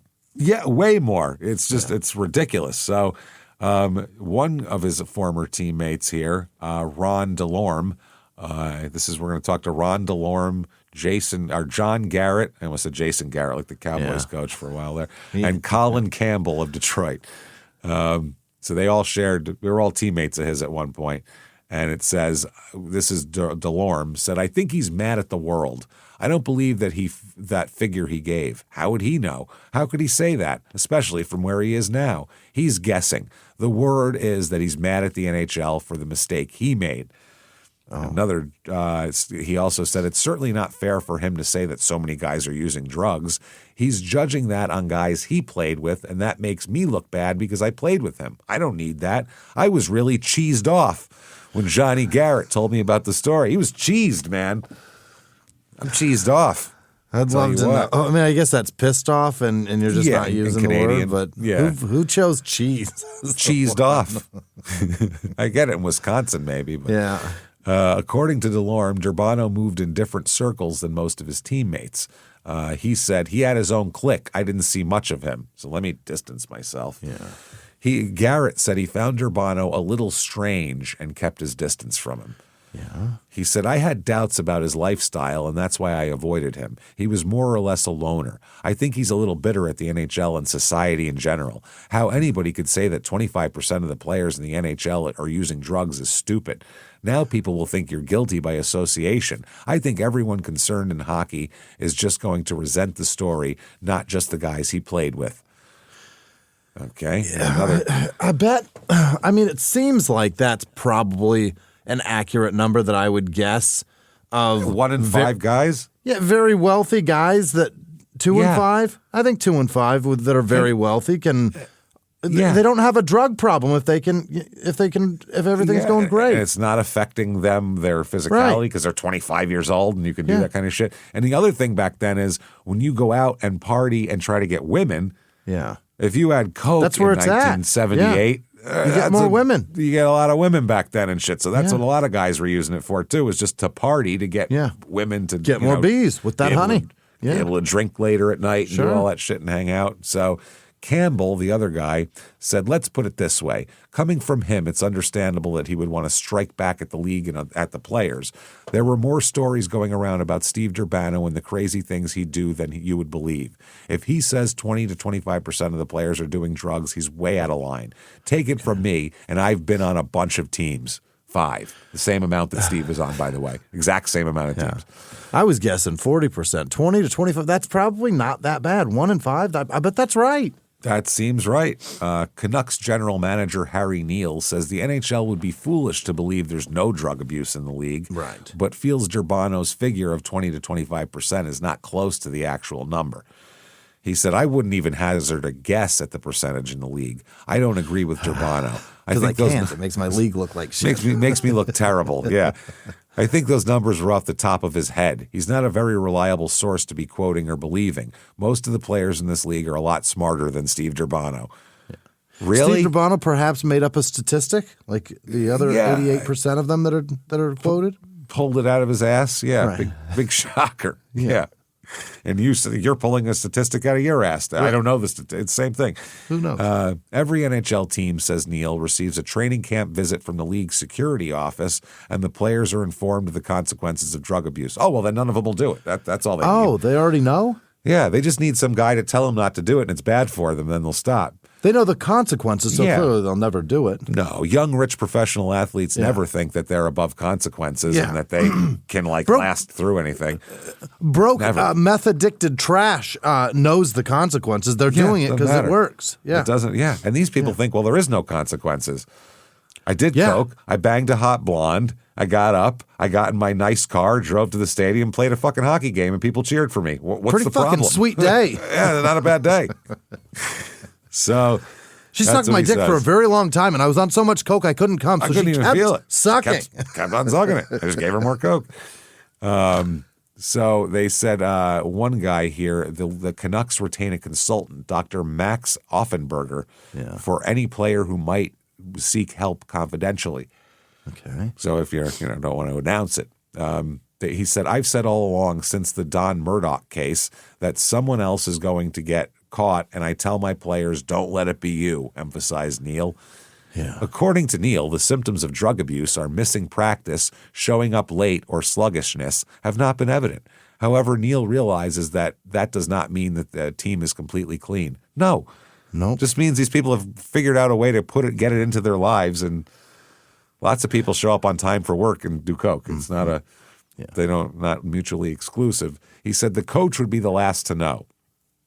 He said the drug or alcohol abusers are pretty good at hiding it. Wow. Doing it too. Everybody's doing it. Yeah. The Canucks assistant to the chairman said the team wouldn't turn its back on a player with a problem. He said, we sure as hell would help anyone who came to us. Drugs are something we're aware of, but not much we can do legally without infringing on a player's human rights. Right. Okay. A coach here said, they talk about Nick Polano, who will be coaching the Red Wings in tonight's game at Pacific Coliseum, says he tries to ward off potential trouble by enlisting the services of a drug and alcohol rehabilitation foundation. He says, I brought in their speakers during a training camp, and they showed a film and gave a talk on alcohol and drug abuse. The reason I brought them in is because I don't know that much about drugs. I have 2 children myself, and I wanted to learn more on the subject. He says he thinks, there's guys who do drugs, but he refuses to believe the 20 to 25% claims either. Yeah. He said, I'm not saying there's no drugs. I'm saying his figures seem awfully high. If we knew we had someone with a problem, we'd try to help him. If he didn't want help, we wouldn't tolerate him on our team. I haven't seen anything to indicate any of the players my players are on drugs. So it's 0 on his team, but clean. Every hazard team is a guess clean. about the league, man. There has to be drug use out there, just not on any team when you ask them about it. That's all. But it's someone else's team somewhere. Not any team that I'm involved in. Never. No. Someone else is doing it. Dave Williams of the Canucks said, he's full of bleep. He said the word bleep, by the way. How can you take that guy's word? He's got 7 years in the slammer, and he's trying to take it out on us. Okay. A Red Wings player said, as far as I know, there's no one on the Red Wings with a problem. I know whether I'm guilty or not. Until someone accuses me, I'm not going to worry about it. All right. A Canucks player said, as far as I'm concerned, it's a bunch of garbage. We can't be that naive to think there isn't anybody in the league who's doing drugs, but I think Durbano's percentage is way off. And then another player finally said, it seems when anybody gets in trouble, they want to take people along with them. If he makes a mistake, he should say the rest of us have he shouldn't say the rest of us have a problem. I can only speak for the Vancouver Canucks, and it's clean here. Okay. 0 around here. Sure, it is. All right. Here we go. March 27th, 1984. They said some people might consider it a strange twist of fate that a former professional hockey tough guy would find happiness in a new trade, in a slaughterhouse. He said, I took the slaughtering job for a reason. He said, it gives me something more to take on to the street. I could have taken a cleaning job or driven a tractor, but they're not things I can do on the outside. The outside for Durbano means the other side of the wall at the Pittsburgh institution, a farm camp near Kingston, where Durbano has been serving part of his sentence. Right. He said they're paying good money in slaughterhouses on the outside. They're paying a living, and that's basically all I want. That's not a great living, working in a slaughterhouse. No. You can make a living. Yeah. But I'm trying to just be Johnny Blue Collar, which is fine. Yeah. So, he is 14 months away from being eligible for full parole. He said, I really don't know where my future lies. I won't know until I get out of here. I just can't pick up the telephone and call someone to get a lead. He said there are a few job possibilities other than slaughterhouses. He says while on bail, he rose to assistant manager of a downtown restaurant. He says he has contacts that may lead to a sales job with a brewery. Besides meatpacking, there's always the possibility of landing a job at his father's golf course in Welland, Ontario. Remember, his father's got some dough. Right. Yeah. He said, I've got potential jobs out there, but whether I'm going to stay in the restaurant business for the rest of my life, I don't know. The thing about the restaurant business is it's all nighttime work, and I'd really like to get away from that. Especially if you have a coke problem, it'd probably be the restaurant industry is the last fucking place you should be with a coke problem. It is the easiest way to get and maintain a coke problem is get involved in the restaurant industry. Wow. He said, I'm learning a trade here working in the slaughterhouse, which I can apply in the street, and it pays pretty well in the street. So he says, it sounds like he's slaughtering things in the streets. Yeah, is there a black market? Just fucking. You bring up a carcass and he'll take it apart for you right there on the double yellow. He doesn't give a fuck. Right in the street. It's so weird. He said, I don't have anything else. To be a welder or start something new, it's going to take 4 or 5 years to learn. I'm 32 now. I don't want to start doing something like that. Yeah. He says he doesn't get annoyed with the media. He knows his arrest and conviction is a skeleton in the closet, and the media will never let it die. He said, I can't see anything being available in hockey, scouting, coaching, or anything like that. Like that may be way, way down the road somewhere after this thing is really behind me. Yeah, the league isn't going to touch this guy. Yeah. They hate him for saying that people do fucking drugs. So, but he said there are drugs, because they said everybody disputes your numbers. Yeah, right. Of drug users.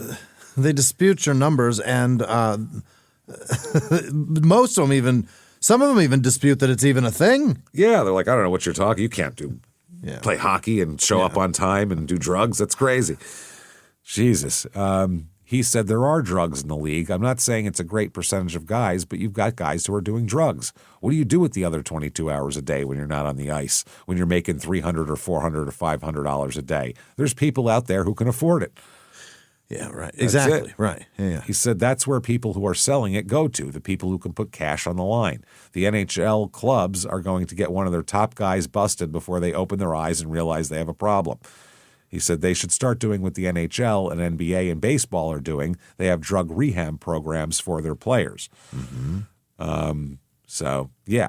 But he said you're dealing with big business, and if you don't have big money to sue them, you're stuck. Because he wanted to sue over a disability claim because they cut off his salary, but his wrist was fucked up. Oh, right. Yeah. He said, I didn't have the money to sue them. I had everything put together, but before I go to court, I wound up sitting in jail.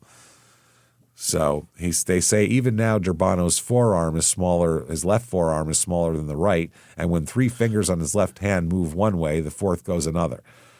Atrophy. Nerve damage. Yeah, nerve damage. He said, I never recovered. I'd lost my timing a little, my confidence. There were a lot of things I couldn't do anymore. I couldn't be the policeman anymore. Same with a guy coming down the boards, even the smallest guy. To put your arm out there just to hold him, the strength's just not there. It doesn't take them long to catch on. They throw the puck in your corner and they work the weak part of you. Yeah, if they know that you have a weakness, they're definitely going to work it. He says, definitely I've got something positive from this, meaning the jail time.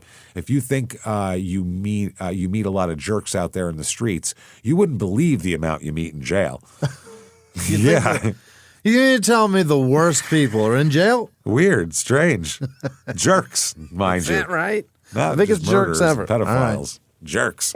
He said, I didn't come this far to go out on the street and do something stupid so I can come back again. He now, by 1985, he's hoping to steer kids from cocaine. Yeah. Now he's talking a little more. He said, I got started on cocaine socially. It wasn't until I realized that everything had gone wrong in hockey that I got into the stuff heavily. Then it was costing me $300 to $400 a day. Up here in Toronto, it would have been $1,000 a day. That's why I started going to South America to get it. I thought it was hidden in your shoes. Yeah. He said that I never was going to be a great player. I did my thing the way the game was going at the time. One of my problems was that I opened my mouth too much. Like one time when I was with St. Louis and Jean-Guy Talbot, or Jean Guy Talbot, one of the two, was my coach. On my first shift, the puck bounced over my stick. Pete Stembrowski got it and is on a breakaway. I had to hook him. For that, Talbot keeps me on the bench.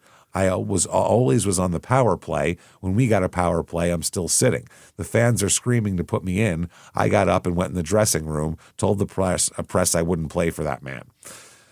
He says that Durbano claims his career actually ended in 74-75 when Moose DuPont, that's the best hockey name of all time. How did Slapshot not use the name Moose DuPont as a player? Put him on the boards. He said a harmless check. I saw it later on video. He said a wrist was so badly shattered that he was never able to grip the stick properly again. Really? Yep. He said, I never got a dime for insurance. I'm looking at $100,000 in U.S. funds. Never had the money for a lawyer. Wow. So he said that the most ridiculous thing was a 3-game suspension and $3,000 fine for shooting the puck at an official. Mm-hmm. That was when the clubs were touring Japan. He said nobody seemed to consider it pertinent to ask Durbano, to ask whether Durbano was the ideal type to send on a goodwill ambassadorial journey. Yeah, you send him to Japan? He seems like he is anathema to Japanese society. Like he is Godzilla walking around that fucking place. What do you bring back from Japan? Just Fish. sake? Like what do you bring back that can fuck you up from there? I imagine they've got coke, right? Nah, Japan doesn't have a lot of drugs. No? It's an island, and it's also insanely strict with drugs in Japan. Really? Yeah, I mean, I'm sure there's drugs. Don't get me wrong. There's gotta be, right? They have organized crime, but it's not like it is here with drugs at all, or anywhere else in the free world. There's not just like a nightlife where you could just. No, there is. There is. I'm sure, but it's not as casual. Like coke is not as casually. I'm sure it's insanely expensive out there too. Oh, I'd love to know. So it's tough. So anyway, he's at a halfway house now where he's able to hold a job with a construction company. He claims he kicked the coke habit forever. Okay. Yep. He said he even kicked it before he even went to jail. He said once he got busted, it was over. Yeah. He said, I'm living with a fine woman. She was 3 months pregnant when I went to jail. We have another child on the way. Oh, terrific. Yeah. She never gave up on me, but she offered me the choice of quitting coke or getting out. He said, when you're on this stuff, you're in constant fear. Don't answer the phone. Keep the drapes closed. I realized I could do one of two things, quit the drug or become a bum in the streets. All I want now is to be a citizen and a taxpayer. Wow. That's it. And he said that he has a message for the kind of kids he saw out there on the ice. But he's not asking the hockey people for a chance to tell it. He said he has his pride. Hockey will have to come to him. He said, I'm not going to go talk to these kids, but if they... Hockey knows where I'm at. Hockey knows, but he's the guy who should be coming into fucking training camps to talk to people. Yeah. Mm-hmm. That's the guy. Yeah, tell him. Listen, I know what it's like to be after a game and you're going out here. You can't bring some fucking just drug counselor guy. They ignore that fucking guy. He's not in the league. He doesn't know what the fuck we're doing. Try going to Japan with no coke. It sucks. Yeah, it sucks, dude. It's not a nightmare. Fair.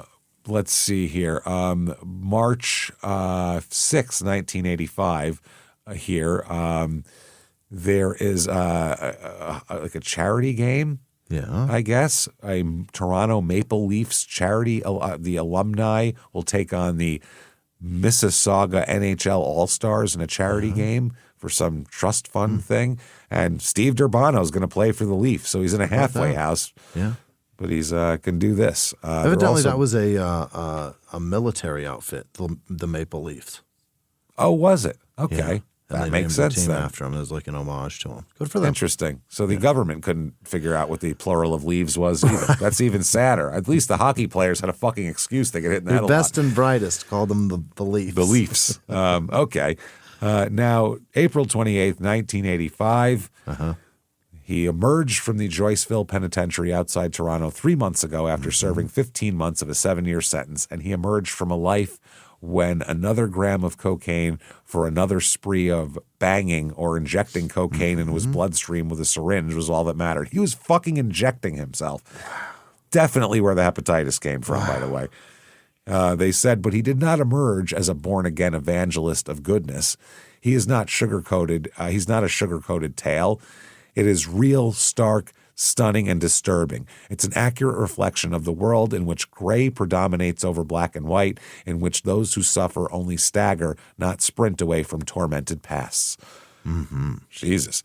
Durbano, who played 8 years in the league here, says he still likes his cocktails, still smokes his marijuana, and still fights his demons.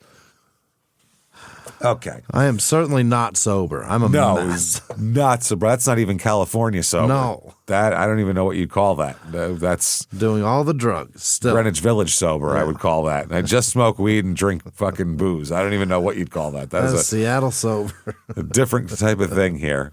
He says, I'll admit it, I never had any discipline for anything I've enjoyed. He said, and until the end, when cocaine so dominated him emotionally that it was beyond appreciation, Durbano enjoyed the drug immensely. He said he loved the rush. He loved the delusion of omnipotence and that the crystals afforded. Sure, coke makes you feel 20 feet tall. He said it enhanced life when he was a defenseman and enforcer, and it forged the fuzzy reality he craved after he shattered his wrist in 74 and his career went in the shitter. He says now he bears the scars. Track marks dot both arms. His right arm contains a collapsed vein. Even a leg bears the puncture marks of unsuccessful banging venture. After a while, you run out of places to shoot it, he said. Okay.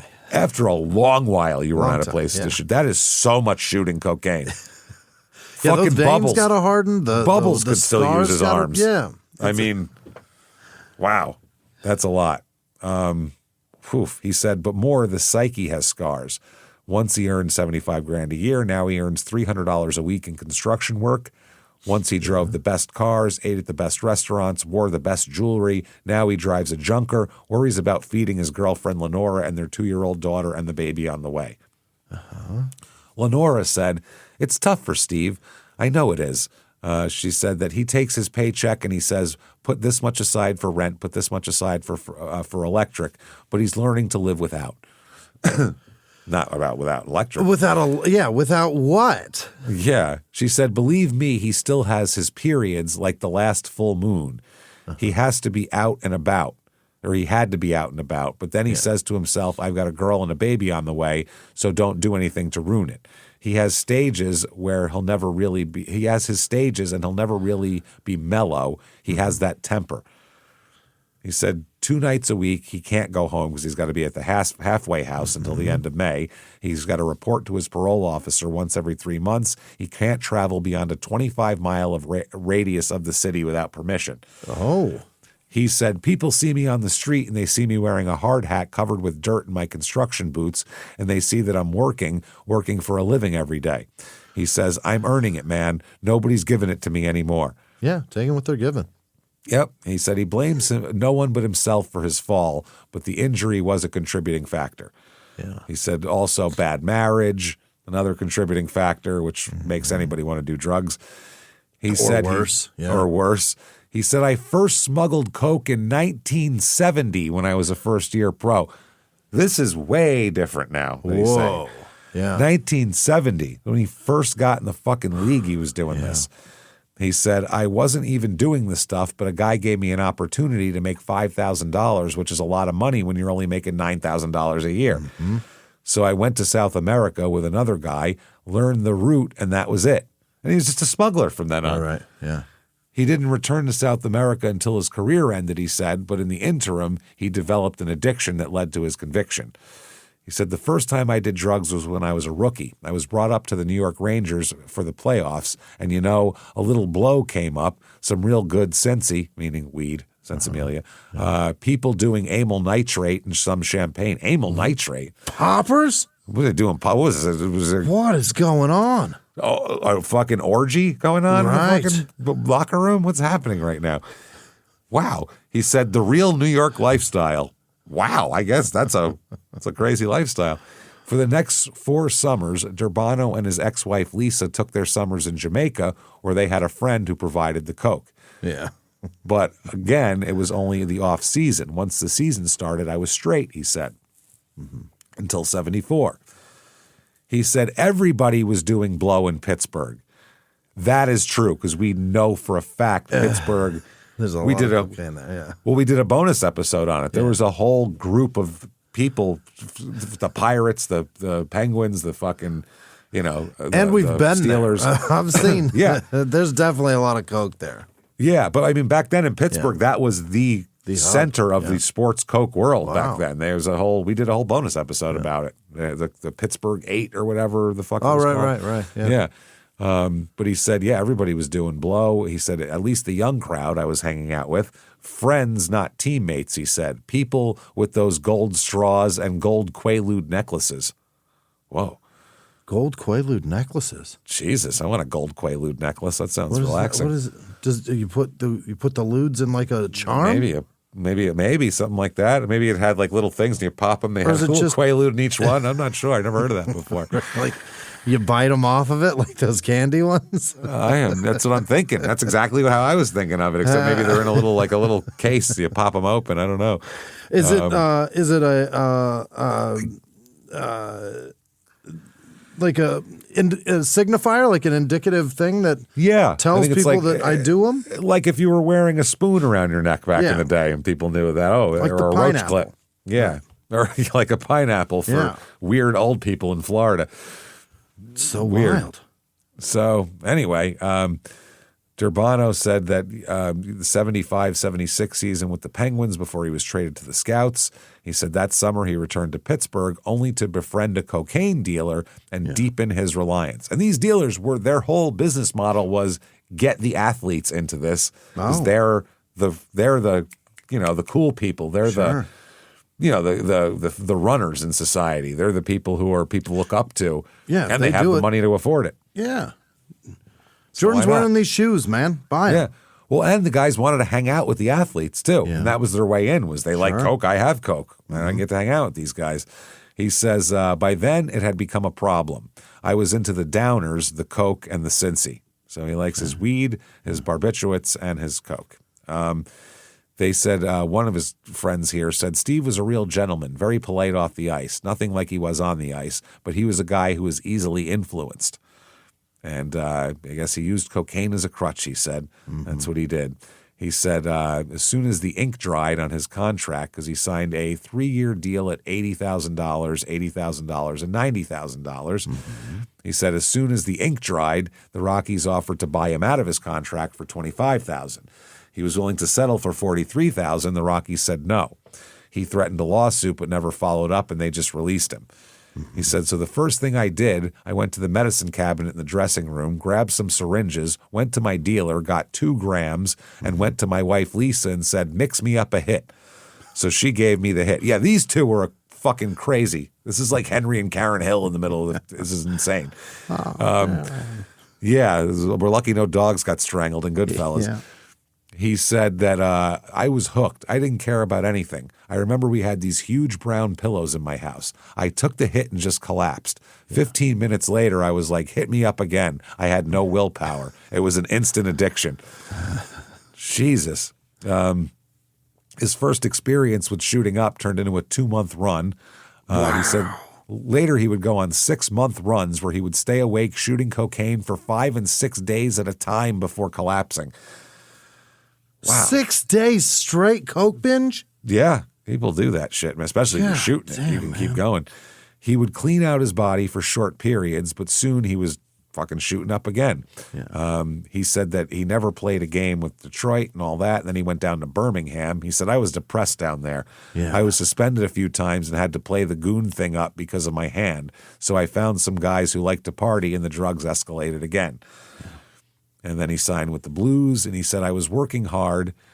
He said, gave up the garbage. I was running every day. I was there with the best attitude. But he also had hepatitis. Uh-oh. He said, I told them it was from a new tattoo I had put on. Of course it wasn't. No. Nope. He said, when that cleared, he finally dressed for a game but didn't play. He said, the next day I'm working out on the heavy bag, and then I threw a punch at the wall. I didn't, and I meant to pull it. But I didn't, and I broke my hand, which meant more surgery. Yeah. Oh, God. So now I was out another 6 weeks. They sent me to the minors for 10 games where I got suspended for a brawl. And he said, I knew it was over. Yeah. A minor league team in Spokane called, but he wasn't in the mood. He said it was just time to move on. Mm-hmm. He said, I was programmed to put on the skates and play. I had no idea what I was going to do. So I started smuggling coke. He said it was his choice. It helped feed his habit, and there was money to be made. You can do everything. I can do it free now. Yeah. Yeah. He said, of course, I always went down to South America with the intention of dealing and making some big money, but I always ended up either using most of it or giving it away. I was so strung out, I wasn't in control. Wow. He said during the next 2 years, he went to South America, usually Bolivia, to smuggle cocaine 5 times. He said he and an accomplice would put the cocaine into balloons, tie them tightly, and place them in any available bodily orifices. Yeah, you know. We'd use 3 balloons, 9 knots, because if one of them goes, you die. Yeah. Yeah, you got to knot those extra good. And if the balloon pops, you're in deep shit. Yeah. How many orifices do you have? You got one, right? You can swallow them. I suppose you could put it in the bell, but people do that a lot. They get pregnant women and shit to swallow cocaine all the time. So hard to get it in there. Yeah, you got to swallow. It's not easy. They you got to get oil it up. The reflex. They oil it up and reflex. Who says that? The reflex. Then you go shit it out later, which is also then you got to pick it out of your shit. So or you go up the other way. Yeah. So he says after each trip, he and his friends would go on banging binges, meaning shooting them up. Yeah. He said he alone was using $700 to $1,000 a day of the drug. Jesus. He said then you'd run out. Yeah. So what do? You got to go back to South America. He said one time I hung the bag of coke over the furnace, and one of the guys we're living with in this house decides he's cold and he's going to turn on the heat. Oh, by the time I found it, almost all of it had melted. Here I risked my life in Bolivia, and it's gone in less than a week. What a mess. Guy turned on the furnace and cooked all my fucking spoils. God damn it. So Durbano took a room in Toronto then, finally. First a $35 a month room, then another across the street that was $8 cheaper. Oh, yeah. $28 a month room. Oof. And he started working bartending jobs. He phoned his Pittsburgh friend, the dealer he had met in Shadyside, in the summer of 1976. And in Goodfellas, that's where they were getting the coke, was from Pittsburgh. Yeah. That's where they were sending the babysitter Lois. Yeah. My connection in Pittsburgh. Those guys are creeps. There you go. He said that one that he had met in the summer of 76, and he said he was flat broke. I guess this guy, the Pittsburgh friend, was flat broke. So Durbano made a deal. You tell me the connection, the route, and everything, and I'll make the run, and we'll split the product. Okay. So he left for South America for the final time, January 27th, 1981, and he said, smuggling's nuts, which is a really clear and present. Yeah, obviously. He said, you don't know who's a cop. Fucking armies down there, machine guns. So you pull it off like a tourista, stay in the big international hotels, drink beer, laugh with the girls, and don't admit you do anything. Just keep enough cocaine upstairs to get you high. Mm-hmm. He said he would give this man the money in advance and receive the cocaine the day before departure at a farm in the Bolivian countryside. Okay. He said, and then came the bust. He said, I know, although I can't prove it, that I was set up. I know the guy. One of the cops even told me. Well, I could put a gun to the guy's head, but it wouldn't be worth the aggravation. So, obviously somebody set him up because that's how most drug people get busted. Yeah, that's the thing about all these drug agencies. They rarely just have it all figured out and go get the guy. Yeah, someone else is in trouble and they go, well, I'll try to help you get other people. Right. So they talked to his dad, Nick, and his dad said, I had my suspicions about him, but I thought it was just marijuana. I told him once that stuff's going to get you in trouble. I didn't know it was cocaine. We weren't that close because when you're on that stuff, you isolate yourself. Back then, he was in a fog. Yeah. And Steve says, my dad hardly drinks even. He doesn't understand any of this. He's like, how can you make all that money and blow $1 million career? He just can't understand. Mm-hmm. Yeah, well, that's what happens. The general manager of the Penguins back in the day, Jack Butler, said, somebody once told me that Steve had become some sort of a hardened criminal, but I can't believe that. He was always a very articulate, intelligent person that you like to be around. He had good hockey skills. He said people tend to overlook that. Right. So I guess the money guy, they said, retained a lawyer, and Durbano's family provided the bail for Durbano. He said it was 81 and Durbano was 2 years away from sentencing.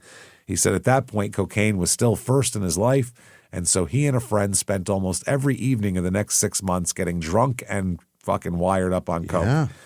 He said he had some odd jobs. He and Lisa had separated, and he said he was a nowhere man when he met Lenora at his old bar, the Clubhouse. That's when she offered him the ultimatum, me or cocaine? Can't have both. What did he say? Yeah, he said on the weekends, he and Lenora would head to the country, far from the Toronto nightlife. Mm-hmm. And on the weekdays, if we went out, I surrounded myself with drinkers. Wow. So, his thing is if I get drunk enough, I won't want to do coke, which is when people usually want to do coke. Yeah. He said, so I'd have my 8-10 cocktails. Ooh, boy.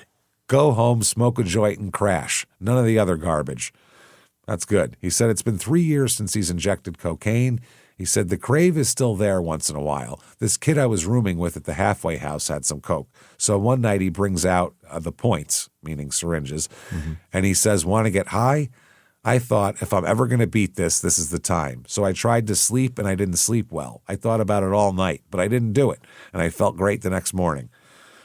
He said, finally, in 83, he got sentenced, and he said jail was what he expected. He said, it's a long fucking day down there. No booze, no women, nothing. Yeah, that's jail. No booze, no women. I mean, what the fuck? It's bullshit. Yeah, it's a lot of shit here. He said, you wonder, is somebody going to try and stake his reputation by sticking a knife in my back? Because that stuff goes on. And as soon as the Valiums hit, those guys get crazy. He said that he had his own prescription for sanity. He said, this is him saying that, I'm good now, by the way. Yeah. He said, I took the easiest job they had and smoked hash all day. In prison? Yeah, exactly. He also dealt hash in prison. This is what this guy's fucking insane. He said that maybe the least comfortable place to do drugs. Yeah, prison. But I mean, you would want to get real fucked up just to check out from reality. Maybe, but I think you'd be scared to death to be caught because then you'd have to stay there longer. Yeah, I guess, but I think if you're in there a long time, I think you get look at like The Wire with like D'Angelo Barksdale shooting up heroin, or snorting heroin and shit, and it's like, yeah, if you were stuck in this fucking locked room all night, you'd probably go, let me do some shit that'll take me to another place. I guess. I could see that. Yeah, definitely. I wouldn't want to sit there just being bored. He said so he got hash from visitors that brought it in for him. Right. He said, I got hot in the end there, real hot, but I never got pinched. So people suspected him. Yeah. He said Lenora and his daughter, born while he was in jail, drove 2 hours to prison each weekend for 2 Saturday visits and 1 on Sunday. Oh, God. Wow. She said, I resolved that I would stick by him and support him.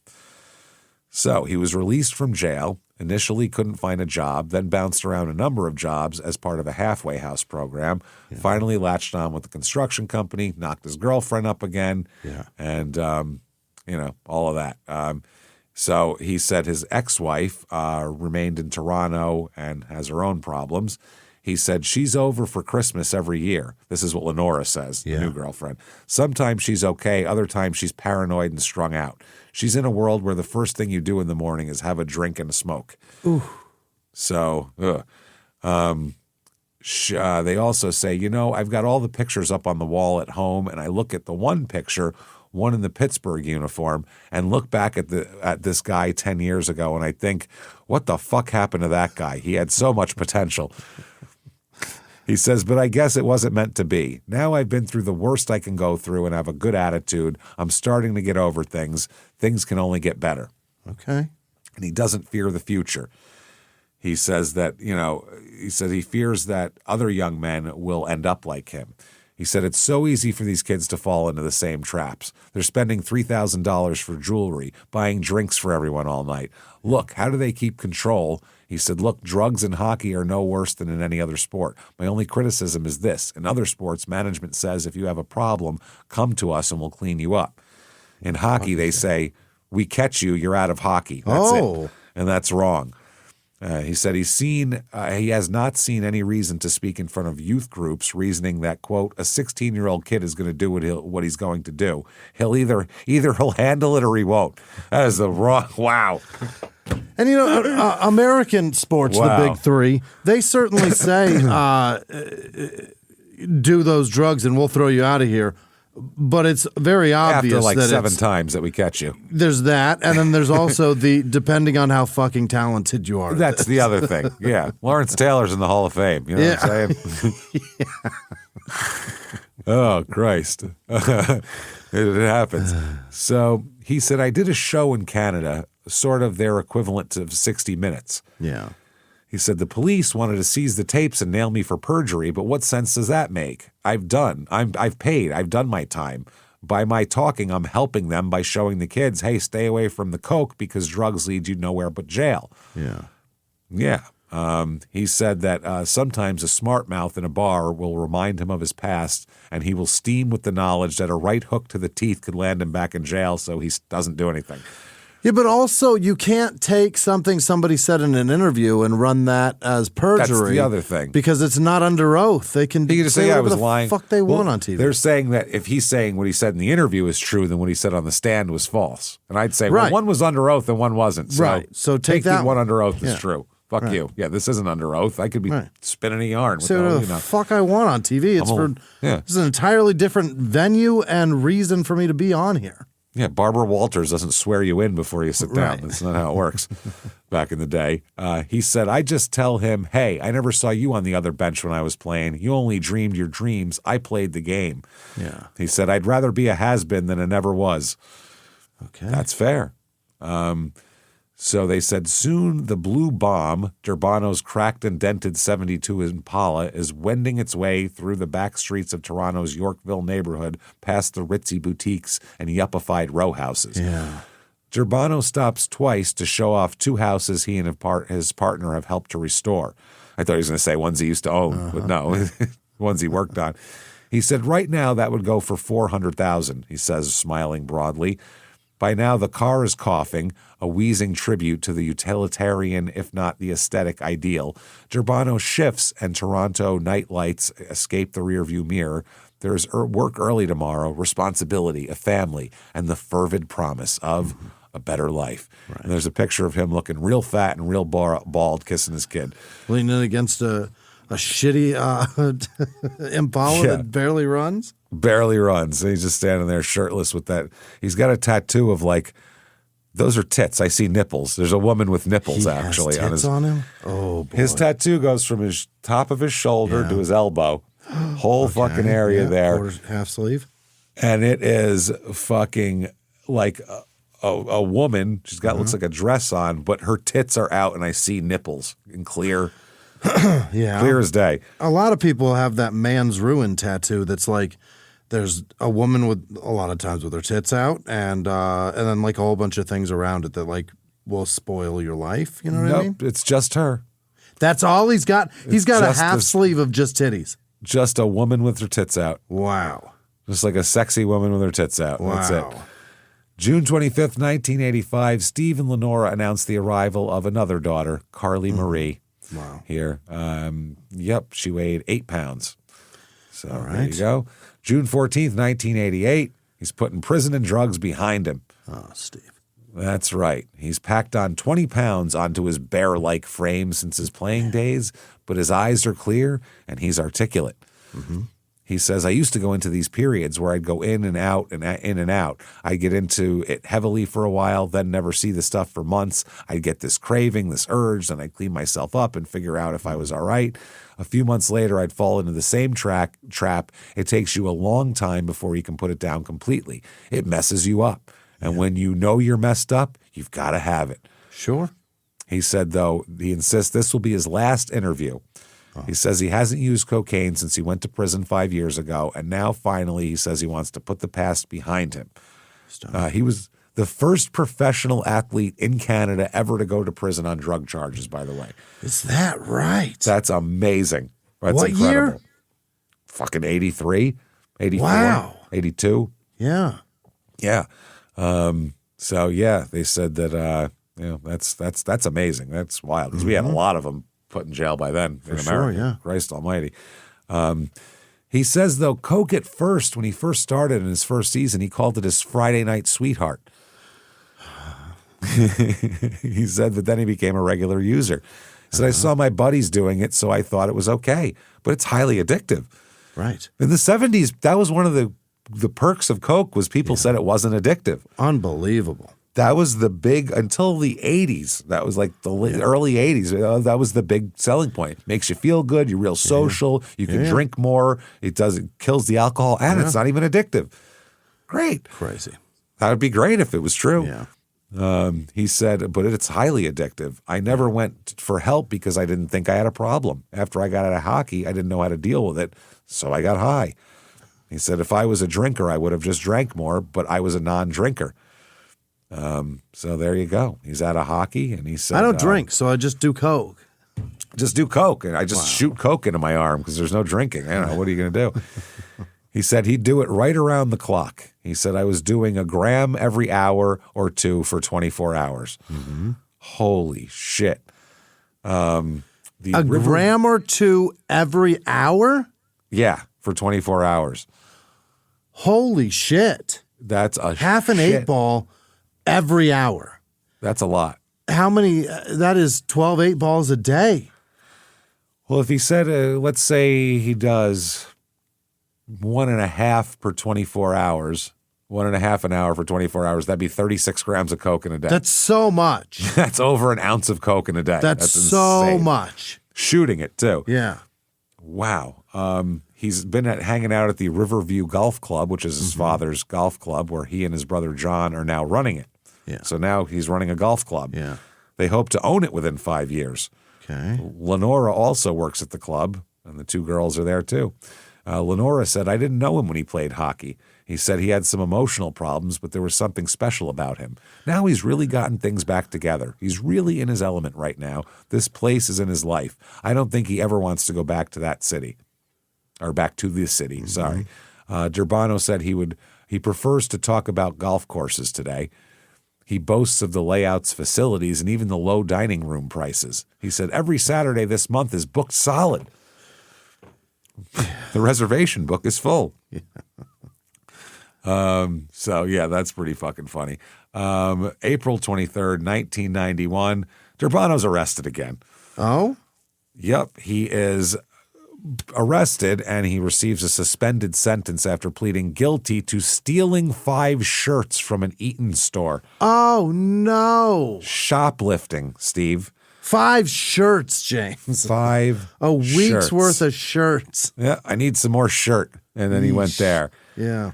Oh, my God, what a fucking mess this guy is, man. I mean, Jesus Christ. His life is a goddamn disaster. He's stealing shirts, hanging out at the golf course. He's trying to get What the fuck? to get clothes now. This is so strange. I mean, and afterwards, too, Yeah. he just goes back to the golf course Yeah. and said, what else is he going to do? Driving range, babe. It's cheap. I mean, it's cheap. Well, now he owns it, or at least his dad does. So he's got to work there, for Christ's sake. He's got to go back to work. And one day he's sitting outside. All of a sudden he hears some dogs barking. And it's Bobby Colorado, animal trainer from Fredericksburg, Texas. And he says,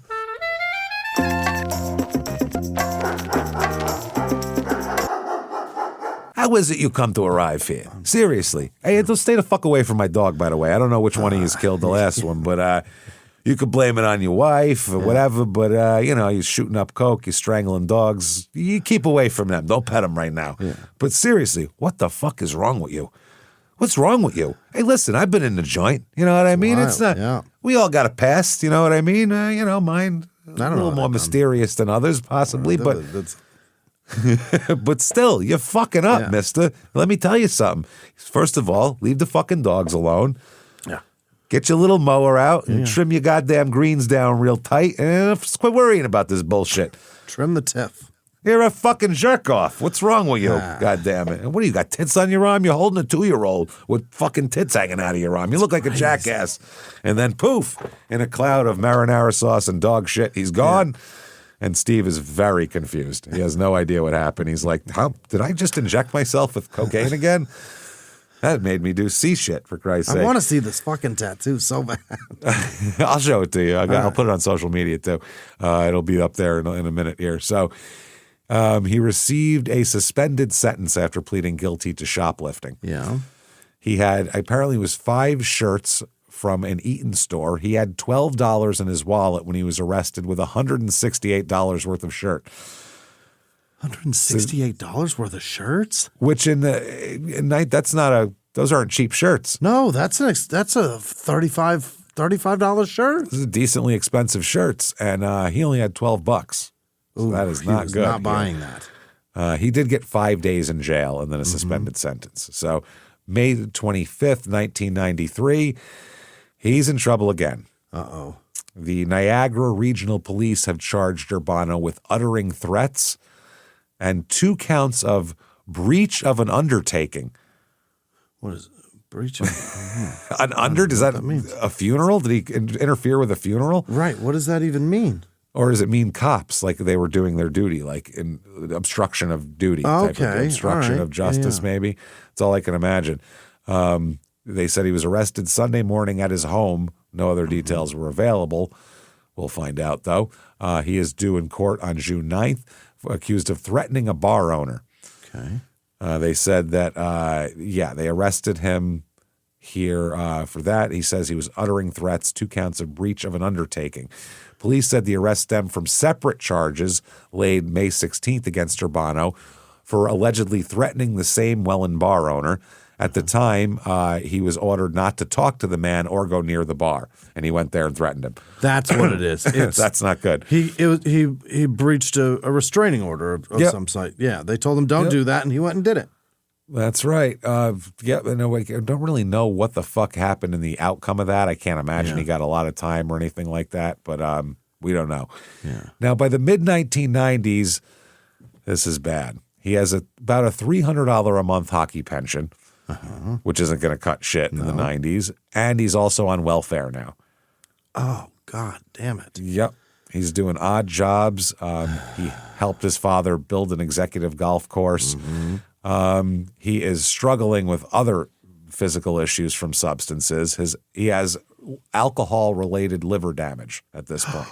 Oh, no, and probably hep is not helping it. That didn't help it. Yeah. No, and he was basically told at this point, you got to stop fucking drinking or else you're going to die. Yeah. Your liver is not doing well. Right. And livers will bounce back. That's the thing about a liver. They can regenerate, sure. They're like cats. They have 9 fucking lives, but once you get it past a certain point, you're fucked. That's it. That's called cirrhosis. You're done. Yeah, you get it. I mean, you can really fuck your liver up and it'll keep coming back, but there's a point of no return. So September 1995, oh my God, he's arrested again. Durbano placed personal ads in the newspaper seeking women for what he advertised as a, quote, escort service. What do you think that is, Jimmy? He's buying them or he's pimping?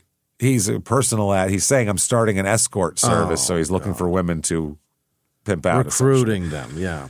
An undercover female police officer, described in reports as a blonde posing as a potential dancer/employee, responded and met him. The meeting took place, of course it did, because it's Canada, at a Tim Hortons. That's where they had the meeting. Come on over to the Tims.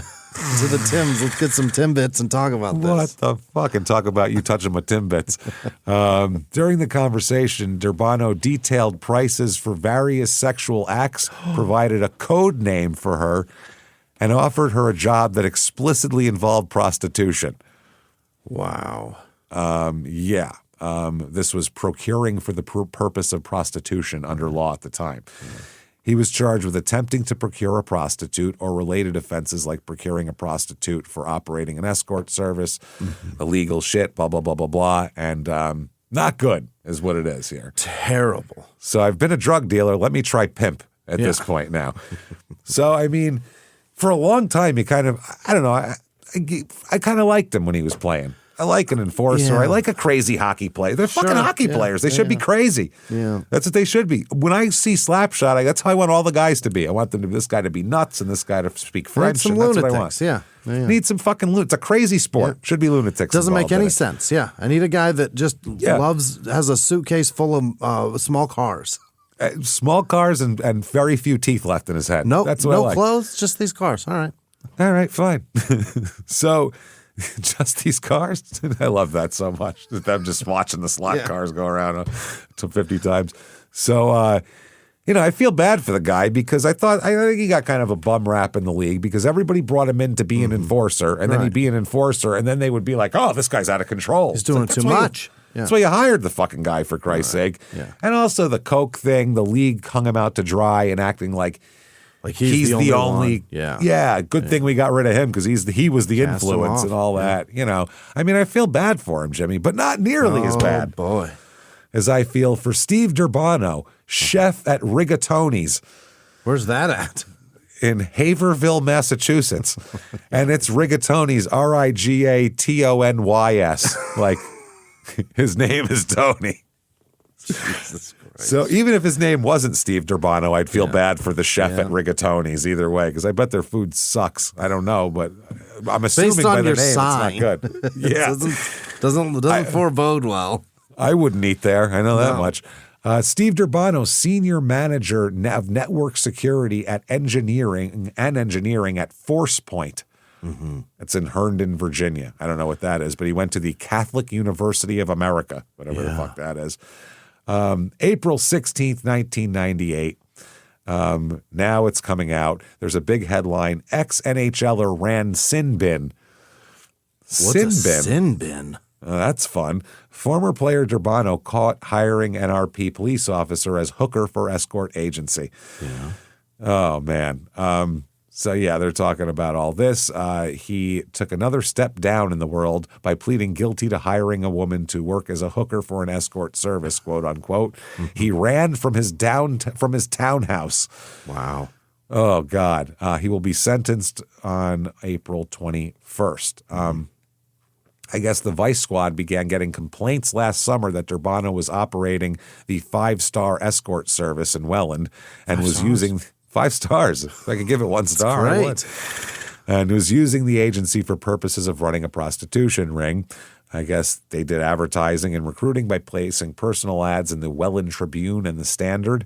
Yeah. And so the cop came over like we talked about, and he described very specific things that were part of the job, and that's interesting. So they're talking about him and his hockey and everything else, and they're saying a hard fall from the NHL. Steve Durbano sat in a Welland townhouse. On the table, there was a stack of unpaid bills. I'm afraid to answer the phone. I've got bill collectors chasing me, and there's no hope of paying them. There were 2 newspapers on a table nearby, and he was front-page news in both. St. Catharines Standard headline read, ex-NHLer ran sin bin, and he says, my life's a mess. If I went to bed tonight and never woke up, that wouldn't be such a bad thing. That's getting suicidal now. But he was wide awake, sitting nervously in the prisoner's box, waiting for a provincial court judge to dish out a penalty. He pled guilty to attempting to hire a prostitute to work for his escort service, and the Crown and defense jointly recommended a $1,000 fine. Oh. And he said, quote, it might as well be a jail term. I'll never be able to raise $1,000. Oh, my God. Think about this. I'll never be able to raise the kingly sum of $1,000 if your life depended on it. You've been a pro. I get there's people out there right now listening that can't raise $1,000 either, but they weren't NHL players also. Ever? Ever. That's, you'd be, if your life depended on it, you could probably, and it's a one-time thing. It's not like, oh, it's rent and then I got to get it again next month. This is a one-time thing to keep me out of jail. You'd probably find it, I would think, somewhere. Ever? Ever. I'll never be able to raise $1,000. I've been in some very dire situations and circumstances. $1,000 was never out of my reach. I could figure that out one way or another. Figure something the fuck out. And there are people that are in a position that they can't, but I'll kidnap a kid and sell it, James. We'll sell it to anybody. Yeah, someone will buy that little fucker. I mean, a guy who like has connections around and knows a lot of people, he should be able to pull together $1,000. Can't get a grand together? Yeah. They say he doesn't have to worry about finding the money. Judge Baldwin sent him to jail for 3 months. She said he's not a first-time offender. We know that. Wow. Mr. Durbano's lawyer told the judge that his client is recovering from substance abuse, including cocaine and heroin now. Boy, oh boy. So apparently he dipped back in here. Along. He said the escort business was closed after the charges were laid, and Durbano is now living on a hockey pension of $300 a month. Good fuck. He said a fine will create sufficient hardship, but the judge said a fine would be little more than the cost of doing business. She said this was not a momentary lapse in judgment. In my view, a period of custody is required. Yeah. You got to go to jail. I would say so. He talks all about, they talked more about drug addiction and everything else, and he talked about at one point he turned to hard liquor and was drinking 40 ounces a day. Not a 40 ounces 40 ounces of booze. Yeah, Jesus Christ. Went back to drugs in 1990. That's when he got caught shoplifting. That's when remember his relationship with Lenora? That's over. When that ended, that's when he went back to drugs and went to shoplifting. He said, I thought I was stealing fancy shirts. They turned out to be pajama tops. That gives you a pretty good idea of what shape my brain was in. Oh, he was dealing... What? He thought he was stealing fancy shirts and he was stealing pajamas. They were Pendleton brand, man. I thought they were expensive. Turns out. I saw little pillows and clouds and shit on them. I thought that was just the design. It said LL Bean. I thought they were expensive. They are expensive, just not for what you thought they were for. Not exactly. Just overpriced pajamas is what he stole. So he said, when the highs wore off, I'd start feeling suicidal. I didn't think I had anything to live for. I hacked at my veins twice. Jesus Christ. He said he applied for a spot in an employment training program but was turned down. And he said, I can't blame them. I'm not young. My hand eliminates me from a lot of jobs, and I've got a criminal record. They probably felt there were younger people that were more deserving. Probably. He said his liver has been damaged by the booze and a bout with hepatitis caused by his drug use. He lives in his father's townhouse and says he's off drugs, takes the occasional shot of hard liquor, but still drinks beer. He said, I need something. Occasionally. He said, I need something to numb the pain. Right. This shit's ridiculous. He said he was unable to find work in the Welland area, so he decided to open an escort service last year, as one does. I mean, I sat around thinking about the skills that I've got. Yeah. I came down to, I'm a pretty good judge of pussy. I know pussy when I see it. Imagine that, that's fucking crazy to be like, I don't know, I can't find a job. I'll just pimp women. That'll be fine. That's the next logical progression. I'll be the liaison between penis and vagina. Yeah. He said that, he drove the women to their dates and they turned back to him a percentage of what they earned. A pimp. Pimp. It's called a pimp. There's no, you could. Yeah, that you job could put it has like a title. You could break down how it works and stuff, and then you go, so you take the women there, and then they give you some of the money they made fucking. Yeah. That's called a pimp after you arranged it. Yeah. I think that's a pimp. Not positive. So what I was doing was giving people drugs in exchange for money. So you were a drug dealer. No. I was just procuring. This is the best. This is his explanation of it. I'm going to do it in their own words because it's the most ridiculous fucking thing I've ever heard. It's so goddamn funny. In their own words, quote, everything was on the up and up. I had a business license. I wasn't running a prostitution ring, but I can't control what people do when I'm not with them. Oh, my God. What did you think you were dropping them off for? Fucking Monopoly? What do you think they were doing? Oh, I'm going to go over here and play Candyland for a while. This guy's going to pay me some money. I'll give you a cut. Just there to hang out. Wow. That contradicts evidence from the undercover policewoman who said that, he laid everything out. Yeah. And Durbano said, there's not much more I can say. I pleaded guilty. Okay. Yeah. Mr. Durbano called his daughters, who now live in Western Canada. He phoned his father, who spends winters in Florida where he owns a golf course. And he said, he doesn't need this crap. I can't imagine him coming back to Welland. This is a small town, and I've embarrassed him pretty good. Yeah. He expects his father will sell the townhouse where he lives now. He said, if he sells, I have no idea where I'll end up. I'm in way over my head. I've got a pile of unpaid bills. I want to go bankrupt, but I don't have the money to pay the trustee. I can't afford. He's too broke to be bankrupt. That's a new one. I can't afford to financially file the paperwork to be bankrupt. Be bankrupt. He said, I'm not looking for pity, and I'm not blaming anyone for this mess. I've made a lot of stupid decisions, and now I'm paying the price. You bet. All right. December 28th, 1998. Here we go. The headline is A Fresh Start. He's good now. Yeah. Good now. Brand new start. He's 47 and lives in Yellowknife, Northwest Territories. That is a middle of way fucking nowhere. Yeah. Where he sells cleaning goods and shampoos, carpets, and rugs. Oh, God, Jesus, that's a miserable existence. He's the OxyClean guy with no television commercial. Yeah, with no product to sell. Just showing up with some OxyClean, trying to clean your floor. When he did time in an Ontario prison for drug trafficking, only one former teammate came to visit him, Ken Linsman.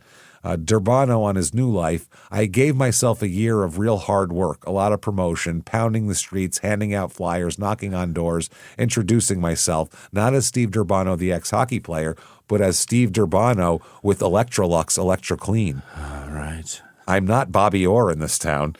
They don't know me. November 16th, 2002. Here he is. Steve Durbano is dead. What? He has died from liver cancer at age 50. Ooh, wee. In 2002. That is sad. Oh, my God. Cancer. Liver cancer killed him when he was 50? The hep and the fucking booze. Oh, wee. Can't do that. Can't abuse yourself like that. That's sad. Oh, my. Yep. His former teammate, Dale Talon, said he was a good-hearted guy who made bad decisions, but he was easily misled. He wound up in the wrong crowds, hung with the wrong people, did the wrong things. He was a little crazy, but more than that, he was fearless. It's good to be fearless in hockey. I don't know if you can live like that, though. No. No. Another teammate, Steve Shutt, said he just couldn't control himself. It's too bad, really, because he had genuine talent. The thing is, he didn't have to be a fighter. He could play the game. Another teammate, Mike Murphy, said, he was the most raucous player I've ever seen. He was an elite character right out of the movie Slapshot. You think those guys are invented. You didn't know Steve Durbano. Live fast, die young. That's it. He scared me when he played with me and when he played against me. He was very, you don't hear that he scared me when he played with me very often. He was very likable, funny, friendly, and genuine, but he used his stick in vile ways. Jesus. Right up the butt. That's the only way it could be. I was so scared when he played with me. He's going to stick that stick up my ass. November 26, 2002, the headline is Long Wild Ride Was All Downhill. And it's just kind of a general overview of, his life being a disaster. Just his fucking up so much. And at one point here, this was later on, a friend of his said that he wasn't looking well. You could tell just by looking at him. His complexion had a sickly yellow tinge. So did the whites of his eyes. They said it wasn't long before Durbano was confiding to his friend that he was terminally ill. Doctors had given him a year to live. He figured he had 6 months. So his friend asked him, are you still drinking? Yeah. With advanced liver cancer? He said, you're damn right, Durbano said. I'm at that point. That's why it's 6 months. Yeah. Fuck it. He said, I'm not going to sit on the couch and wait to die. If I want a beer, I'm going to have a goddamn beer. I was bad all those years, so what do people think? All of a sudden I'm going to be God's angel? He makes such great points. Yep, he had liver cancer and cirrhosis. He needed an organ transplant, but because of his past of drug use and his age, he was low on the priority list, basically. And he said, I'm not Mickey Mantle, in other words. Right. Mickey Mantle was famous and he was a drunk, but he also, was a world-famous drunk, so you could get a little more pub there. He said it was a long, wild ride. That's what Durbano told his friend that day in Yellowknife. They said, what happened after your career ended? And Durbano said, what didn't happen? I had blown every cent I had in my career. I thought I'd have 14, 15 years and have plenty of time to save for the future. I was wrong. And he described his drugs and janitorial work and all that kind of thing. Yeah. He said he was playing in one of these old-timer games, and he said, this is the best thing that ever happened to me. I just wish I was going to have more time here. I wish I got more pay here. And also, I got nowhere to go. And a new liver, possibly. Do they have those? He said he was dying, and he had no one to blame for himself. He said, so what do I have left? I have memories of the past. That's it. Memories. Jesus Christ. Somebody asked one of the old team general managers why he employed Durbano. And he said, when it comes to push and shove, we want to be the ones doing the shoving. Which makes sense. They said he made about $526,000 in his career, which, I mean, not terrible for back then. No, but that's not going to fucking last. You got to buy a house. You got to buy a house. You got to buy everything else. So can't get enough of Steve Durbano? Well, get yourself a 1973 O-Pee-Chee card. Steve Durbano rookie. It's only $3.75. For an O-Pee-Chee? Those are, it's gotta be there's fake. not a lot of those anyway. No, it's a 73. It looks like it's in good shape, too. Yeah. It's got to be fake, man. It has to be. Also, an extremely rare Steve Durbano Colorado Rockies jersey, which is pretty fucking sweet. It's $200. $200. And finally, Steve Durbano, just a signed 3x5 index card. Apparently, his autograph is rare because people were afraid to fucking ask him for one back in the day. Yeah. This is $319.99. He's done a great job keeping the market void of his shit. He kept the market strong for his shit. So there you go, everybody. There is Steve Durbano. Wow. We gave him the appropriate due this time. Our first episode on him was an hour and like 8 minutes. That's not enough time to cover all this shit. So it's not. We didn't have all this info. So there he is. Now he's dead, and there you go. If you enjoyed this episode or any of the previous 498 before it, get on whatever app you're listening on and give us 5 stars. It helps so much. You have no goddamn idea how much it helps. Thank you for doing that, and please keep doing it. Head over to shutupandgivememurder.com. Oh, yeah. Tickets for live shows. We have Nashville on the 21st. These are small town murder shows of February. Atlanta on March 7th. Durham on March 6th. And Phoenix for Your Stupid Opinions, March 21st. Get your tickets right now. We can't wait for those. Shutupandgivememurder.com. Get yourself Patreon. What are you waiting for? Patreon.com/CrimeInSports is where you get all of the bonus material. Sure. Anybody $5 a month or above, you're going to get everything we put out, hundreds of bonus episodes as soon as you subscribe that you've never heard before. Then new ones every other week, one crime in sports, one small town murder, and you get them all, damn it. Yeah. $5, take it all. This week, we're going to do part 2 of Dead Cyclists that we did a couple months ago. People getting killed while doing the sport of cycling, and it's constant and crazy. Never stops. Then for small town murder, we're going to do Kurt Cobain. What happened? Did he shoot himself? Did someone else kill him? Who knows? You know, did Courtney Love do it? We'll talk about it, and we'll talk about some new theories that have been going on here and some new investigations that have happened about it and everything. That would be at Patreon, patreon.com/CrimeInSports. Oh, yeah. Then you get all the shows we put out, Crime and Sports, both Small Town Murders and Your Stupid Opinions, all ad-free with your Patreon. Ad-free. And on top of all of that, you get a shout-out, which is right now. Jimmie, hit me with the names of the most wonderful goddamn people on the face of the earth that keep this fucking show going. Hit me with them right fucking now. This week's executive producer, Gary Howard in Livingston, Texas. Unemployed, looking for work. Somebody hire Gary, damn it. He knows how to back a truck in anywhere. He can do it. Yeah, he's great. Do it for us. Don't send us any more money until you get a goddamn job, Gary. Yeah, we feel terrible, we love you, brother. Fucking shit, man. Well, thanks, man. I'll mention it every week, too, to get you a gig. Yeah, somebody hire Gary, goddammit. And we're going to say it every week until we hear that he's got a job. Nicole Benson also. Thank you guys for doing what you're doing. You're the best. Amazing. Other producers this week, Peyton Meadows, Ryan Bender, Happy Hour checking in Midland, Texas. I think he's home. Janice Hill, Melanie Highsmith, James Pinson, Cabry Stanton, Becky Ireland, Heather Walker, Mackenzie Ray, Eccleston, Nancy Combs, Ben Gooden, Remy Crowley, Ferenga, Bethany Pritchett, Lindsay S., Newly Burma. Yep. Cindy Morgan, Jay Mukath, Kelly Gleason, Sharon Diaz, Chris M., Abby with no last name, Brookhurst with no last name, Corey Yell with no last name, Tommy with no last name, Ryu Rodriguez, Catherine Boyd, Candace Sullivan, Rachel Morgan, Charles Sutton. That's Dutton. Charles S. Dutton is what I was confusing that with in my head, but it is not that person. Plus, I think Charles S. Dutton is dead. I think he is dead. I think that's true.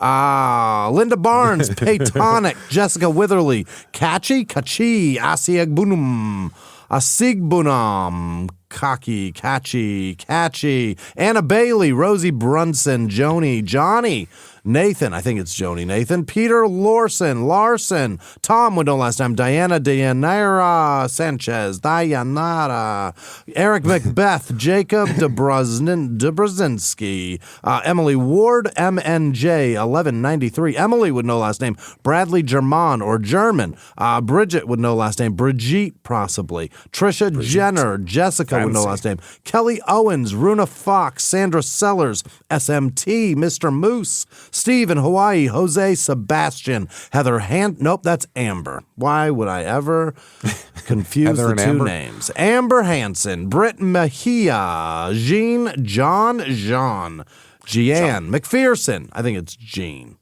Jess Brasher, Rose Williams, Stacy with no last name, Jackie with no last name, Ragjitsu on Instagram, Rachel Coro, Aaron Taylor, Lily Love Moon, April Grant, Dirty Frogs, Angela Saunders, Doc Holliday, Tim with no last name, Lauren with no last name, Mariah Maxfield, Maddie Porterfield, Carrie Bussey, Brendan Clancy, Mike McCartney, Jordan with no last name, Dennis Peterson, Amber Starkey, Marcus Delgado, Michaela, Ficello, Marissa Caramico, Casey Tran, Brian McDonald, Tracy with no last name, the letter S, Sarah Norman, Victoria Sarnay, Alexis Kurz, Jennifer with no last name, Alyssa with no last name, Kelvin Mann, Cassandra Clark, Fred M, Emily Parton, Dean K, Tanner Cutler, Winter Steinway, Rachel Smith, Vanessa Bundle, and all of our patrons. You're the best. Thank you. Thank you so much, everybody. You fantastic, beautiful, lovely, wonderful bastards. We can't tell you how much we appreciate all that you do for us on a daily, weekly, monthly, yearly basis. Thank you so much for hanging out with us. Next week is episode 500. What? We made it, everybody. And this is 10 years we've been doing this goddamn show now. Goddamn years. Thank you for everything that you've done with us for 10 years. And keep hanging out with us because we're going to keep doing the damn show. Why not? We enjoy it. So we'll keep hanging out if you keep hanging out. Follow us on social media. It's easy to find over at shutupandgivememurder.com. There's drop-down menus that take you every damn place you need to go. Keep coming back and seeing us every single week and live from the Crime and Sports Studios. We will see you next week. Bye.